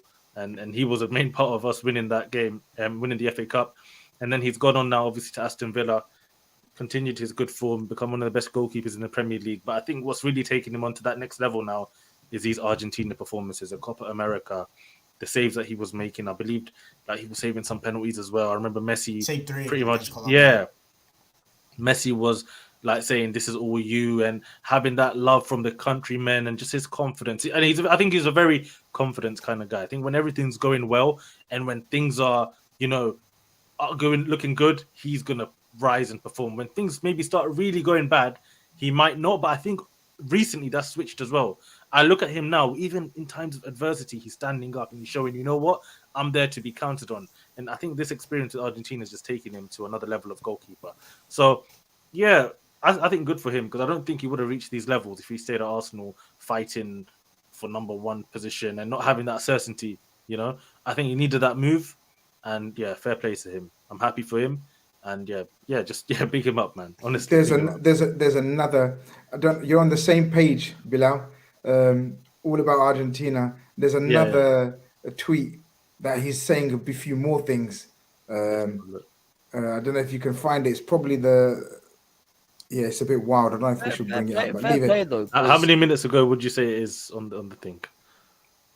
Oh yeah. I see it. No, it's fine. It's fine. Who is he saying that to?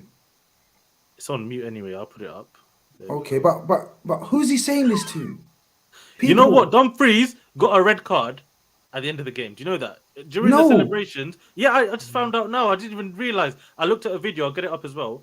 Like, Dumfries is... Guys, does anybody know first and foremost who was Martinez going at there?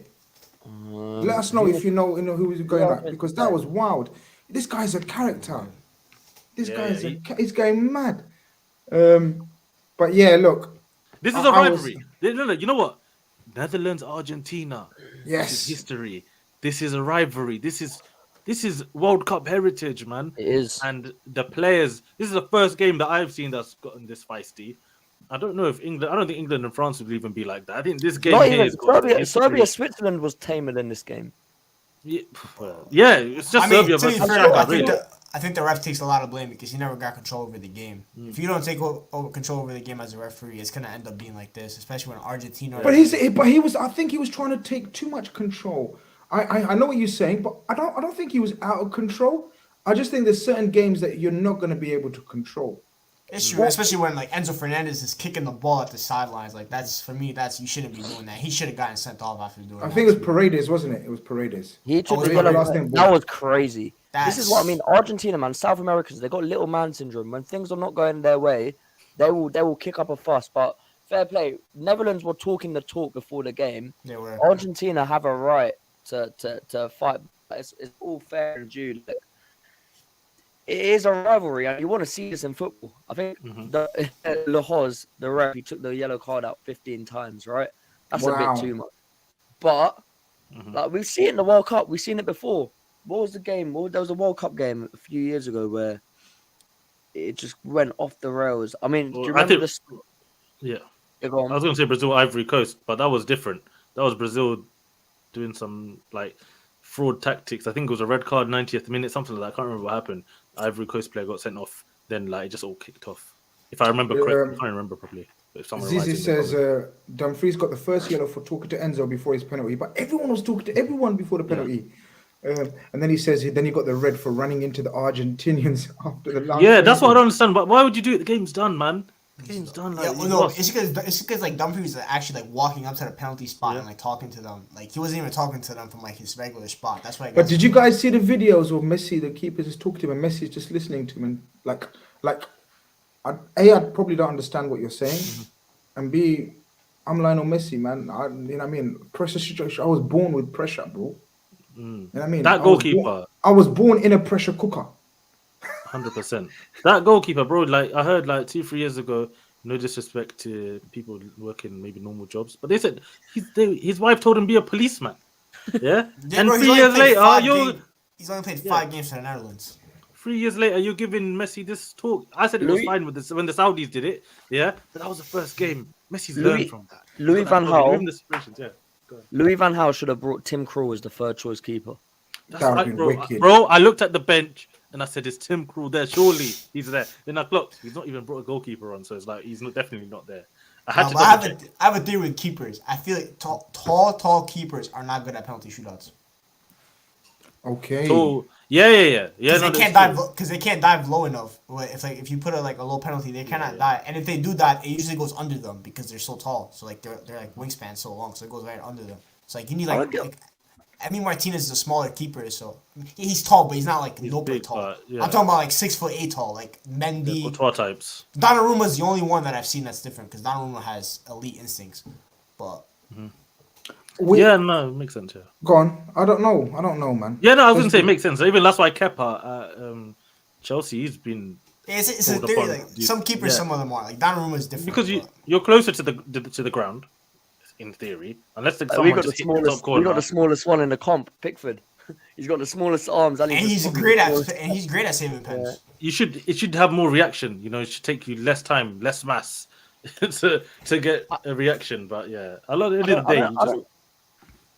I don't get why people they take. You know what? The worst penalties you can take are like that medium height. Do you know what I mean? Yeah. You've either got to go on the ground or you've got to drill it or go top. Or you go like you roof top bins. Top bins as they call it. Keepers always when they're diving they're going down. I don't know why more people don't shoot top bins. Like your professional footballers, you should have the technique to hit top bins. Because people, when have you ever seen a keeper dive to the top corner? You're right. Side netting normally is all right if it's. Wait, hold on. You're right. Do you ever? When have you ever seen a keeper dive up? You can't. How are you going to react to that? It's an impossible angle. So if you hit top bins, but then you need to be super. This is the thing, innit? And this is probably the only thing that counts when you're about to take a penalty is your confidence levels. I think. I don't know what you guys think. Technique, all of that, pace of shot, all of that goes out the window. Unless you're confident. If you're confident. And I think that technique where you're asking to people to top bin it or hit out high, you have to be confident. Harry Maguire. Harry Maguire's pen in that shootout might be one of the greatest penalty shootouts. That was the most unstable penalty you'll ever get. It was the best penalty I've ever seen. He's broke the camera. I was looking the other day, put him up front, man. He knows bro. Broke the camera, top bins as you can get, and just smash it. That's what I think you should do in the penalty shootout, bro. Just smash it. It's funny when Van Dijk stepped up for that. I was like, I knew he was missing. Maguire scored. Van Dijk, I knew he was missing. I knew he was missing.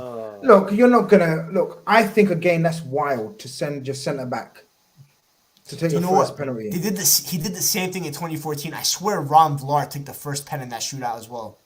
Yeah. And he missed. So I don't know. So what's the technique then? What's the theory? What's the thinking? It might be my commanding centre back go and dominate and intimidate. It could be that because Louis van Gaal is that kind of guy. I think VVD probably just wanted to take it, to be honest. I don't think he I would wouldn't let said him. no. I wouldn't let him. Why would you let? Does Van Dijk train penalties all the time? No, Is he a confident. striker? Yeah, confident. No, He he's took- a he bro, took a he's cold defender. one. Like, I'm not gonna lie. If you're like a David Luiz type, who you've got a shot on you, you definitely practice this. Nah, every yo, day. VVD used to hit free kicks Nah, at like man. Celtic and stuff. Yeah. No, VVD can do BBD's that. free kick It's against different, man. against Chelsea in the League Cup was one of the Oh, coldest. people are ones. saying because he's captain. Yeah, that too. Yeah. That's There a you terrible go. reason, to be honest. Why? You shouldn't be doing Set- just set because that- you're captain.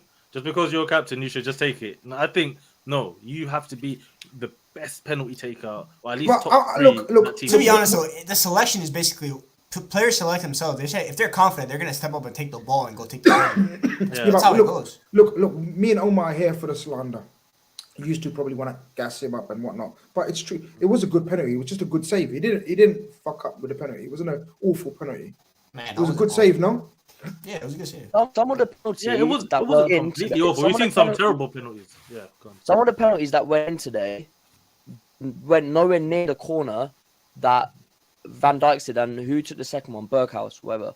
Those were actually hitting corner, whereas a couple of the Argentinian ones went like sort of middle net. It's just the keeper chose the right side, and there's so many things playing up to it. Fair play, man. Martinez, he's great. He's great as a keeper from penalties. Yeah, I totally forgot. I don't know why I was thinking that.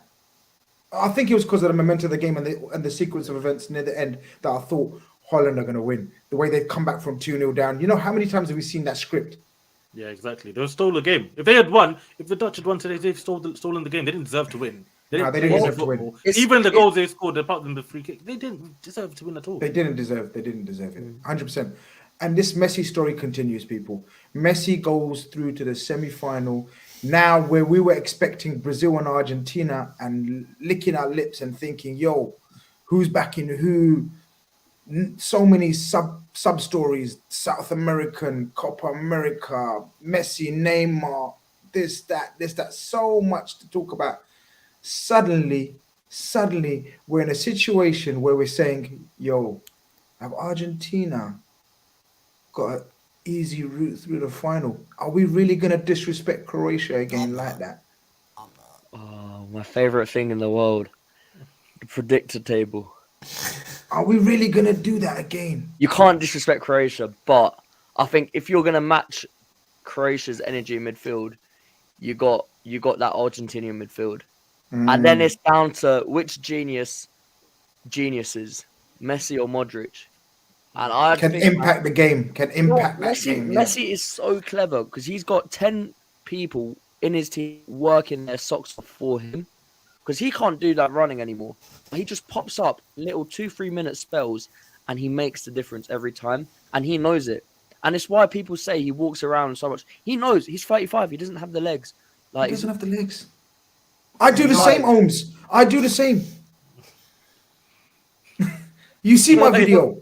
Why are you not laughing? I'm serious. You see my video. I'm walking around, but when I get the ball, I'm like, boop, boop, boop, boop. I do a couple of things, and people are like, yo, where did that come from? But it's too late. I've already assisted. he can't. Digital style. Grizz, Lionel Grizz, whatever you want to call it, Lionel Khan. No, Zidane. I was Zidane, bro. I was Zidane. You understand? I was Zidane. But listen, I don't know, man. Bilal. Yeah. You know what? I don't trust Argentina at all, but it's just one of those ones that at this point, can I bet against Lionel Messi? Like, I just watch him every game. I'm like, you're just that guy. You are just God's gift in terms of football on earth. You know, you just come and he's just every game until from the age of, I don't even know, was it 18 where he got his debut for Barca until today, 35. I just think it's unbelievable. But I just look at this Croatian team, and what's concerning me about Argentina is why I thought the Dutch would come back in is that game against Australia where Australia could have made it 2-2 as well. Yeah, You they know, can't, it's they not can't just close out a today. game.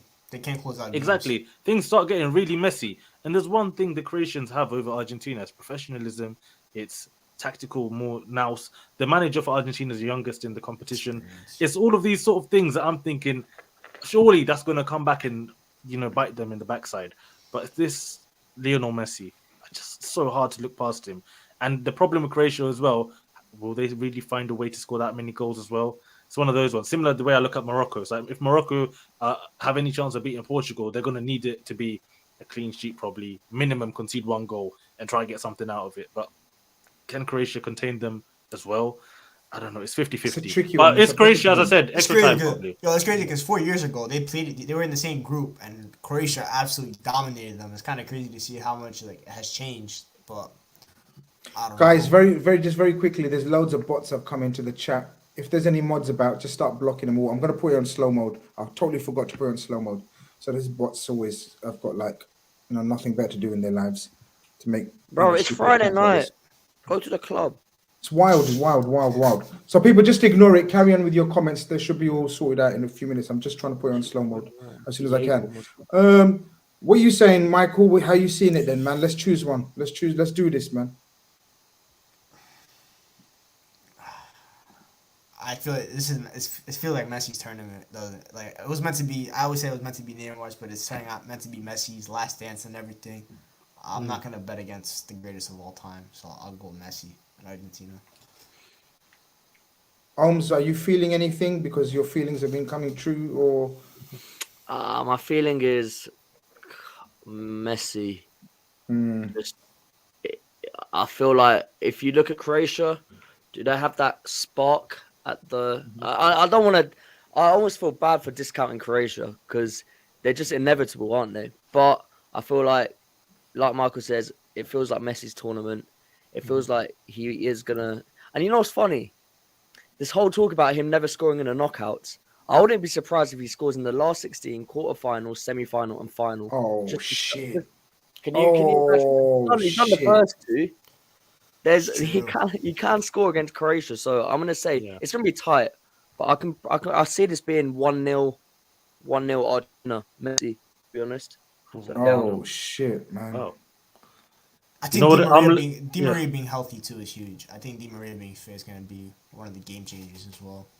I would start him on the bench though. I wouldn't start him against Croatia. I would just keep it the same they played today. I like the way Argentina played today. Obviously, Acuna's gonna be out. You guys said already, but yeah, I don't want. You know what it is? Croatia could win. They could. You can't count them out at this point. It's ridiculous to keep counting them out. But I don't want them to go to the final. So that's why I would say Argentina, because I don't think Croatia will win the final. If that makes sense. Whoever they play, I don't think they'll win it. But with Argentina, I think if Argentina got to the final, they have more of a chance of winning. I don't know if that makes sense. They have more of a chance of winning the competition than Croatia, in my eyes. Yeah. That certain final is creeping up, isn't it? That certain final that. Well, let's see. We'll predict tomorrow's games or the other ones as well. Yeah, exactly. Let's quickly go through tomorrow's games then, because, like, after seeing today's events, is there anything different? England for me still. Can't wait for tomorrow, man. England and this England-France game, whoever wins it, you'd be a brave person to bet against them because favorites tag, yeah. So we're gonna discount Portugal's performance against Switzerland. Yeah, no. Wait, so we're saying one of England. Well, okay, maybe not Michael. So we're saying one of England and France are the favorites if they win. Whoever wins that should win the tournament. Is that what we're saying now? I'm saying favorites. Yeah, I'm saying favorites. Michael. I'm backing Portugal. I think Portugal have the most balanced squad out of everyone, and Fernando Santos has grown a pair of cojones and benched his captain and went with the most balanced squad. Cancelo sat in bench too for Dalot. So I'm gonna say right, like today's games, one of them's got something for us. Morocco. One of those games has got something for us. Michael, are Switzerland going to be as open? Are Morocco going to be as open as Switzerland as well?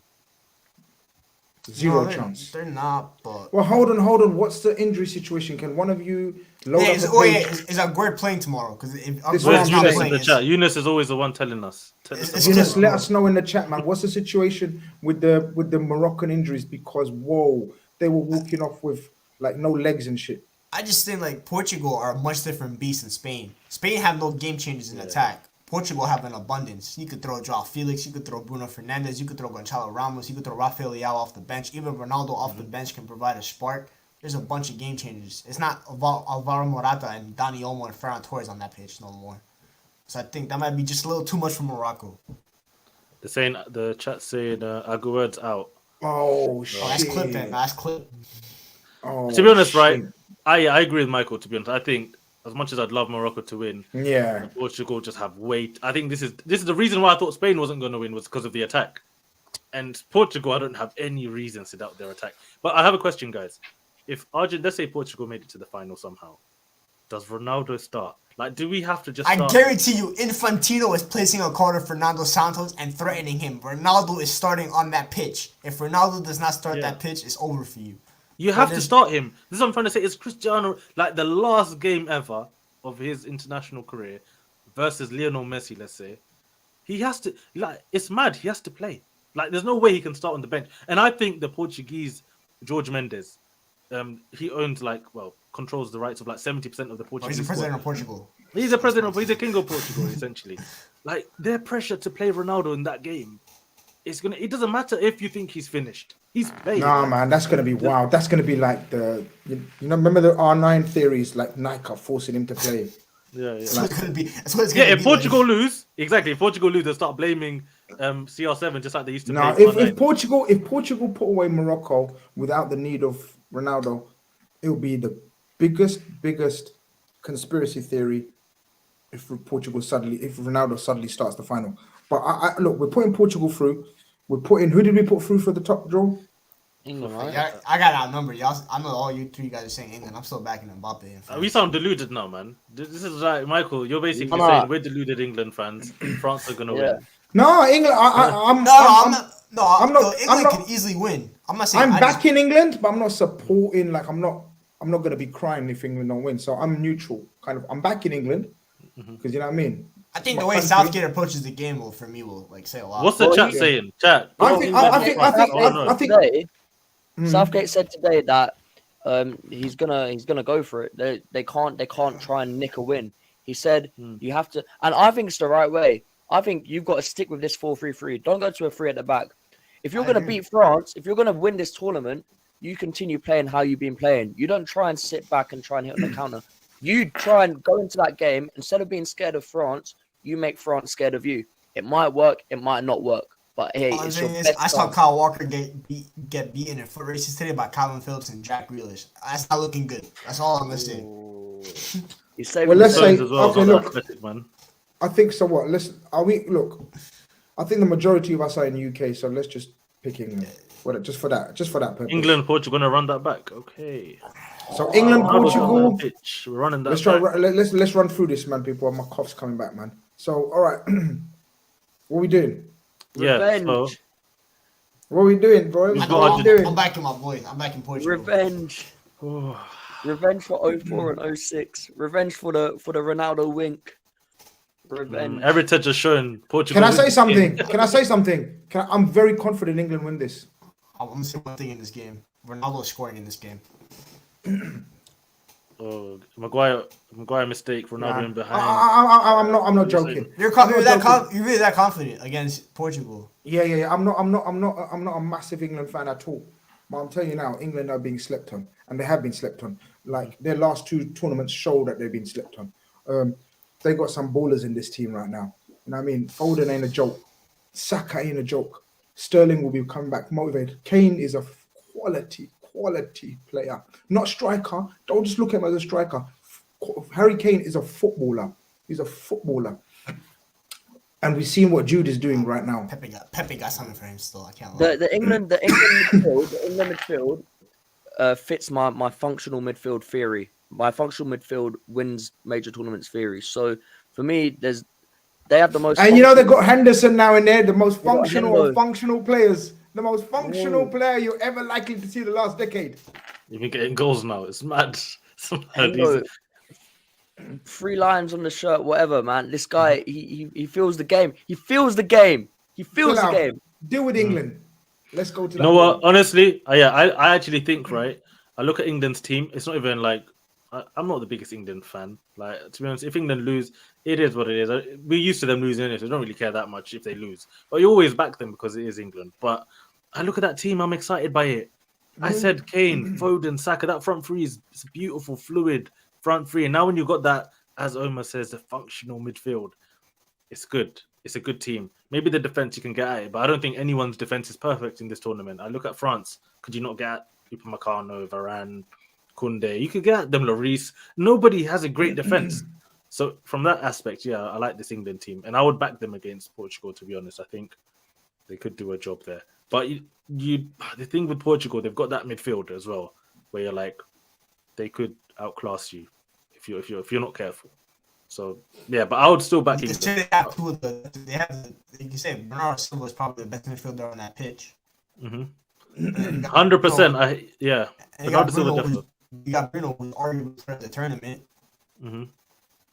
And Let's do this. Bellingham, Henderson, Rice. I don't know. They could just battle when. It's that William Carvalho guy, bro. He's holding us back. We need William Carvalho. Exactly. Let's do this. Let's do this. Let's do this. If England get to the final, Declan Rice has got to have two monstrous games. I feel one Also, on Grizz, I hate this final. and then the other on João Felix. For me, if he has a monstrous game in both of them, England got all the chance in the world of making that final. But yeah, we've got him in the final. Omar, we've got him in the final. You're still behind. Catch up. They're in the final. Today I feel Argentinian. England are getting their licks back. Today I feel Argentinian. Portugal, Argentina. Hey, this would be mad. Listen, England can get all these licks back. Wow, the media here is going to be absolutely. You're going to get licks back from 1986 from the hand of They're God. avenging the golden Beckham, generation. red card. Portugal, avenging the golden red card. generation. France is just France. 98, 2004, 2006. They're avenging the golden generation. Man. Simeone, we're coming for you. We're coming for you. Oh, no, I don't even know how to call this, man. Today I feel Argentinian. That's all I'm going to say. Vamos Buenos Aires. Messi. Messi ain't losing another final. Let's be serious. It's not Wait. happening. Listen, just know. If this final takes place and Saka's playing and England win, I am saying Saka's better than Messi. I'm coming on this show. You guys, Messi, I said you're the GOAT. Not anymore. Yeah, but honestly, jokes aside, this is this is a crazy game. Sterling's back though, isn't it? It should be back for tomorrow, right? I don't know if he's going to be in the. But I don't think he plays. Because I'm thinking, if England win, think about that Jordan Henderson propaganda. Oh, yeah. Actually, you know what? I'm going to run it, bro. I'm going to say he's Liverpool's greatest ever captain. So, you know what? I'll run with that agenda. He is. No, he is. He is. I'll tell you why. If Liverpool also sign Bellingham and add that to the trophies and the mentality of he is the greatest captain. I'm sorry. In this modern era. Listen, you got ability-wise, not saying better player than Gerrard or any other midfielder. We're saying captain, leader. Very good point. Top, man. Very good point. Just saying captain. Like he's so top. Like I rate his mindset and the way he talks. And I don't lose no matter what. Rashford World Cup picks trophy. I'm fine with that, bro. I'm saying he's better than Mbappe and everything. So let's call him, man.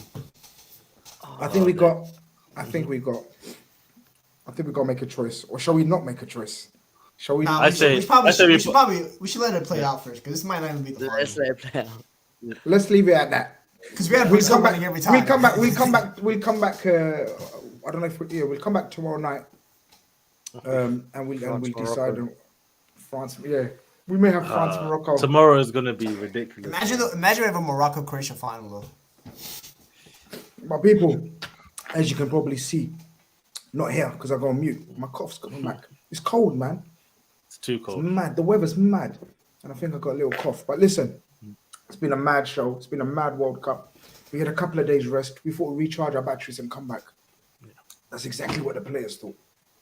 Those players recharged their batteries and gave us 2 penalty shootouts in the first 2 quarterfinals. Mad.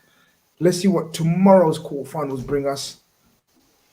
I think there's a very good chance of tomorrow's games going to penalty shootouts. So that's all I'm saying. I'm just saying. Tomorrow's 2 quarterfinals, this could be unprecedented ever in the history of the World Cup, where all 4 quarterfinals go to penalty shootout. This is World Cup heritage, what we're witnessing here, right, people? Don't let anyone put you off.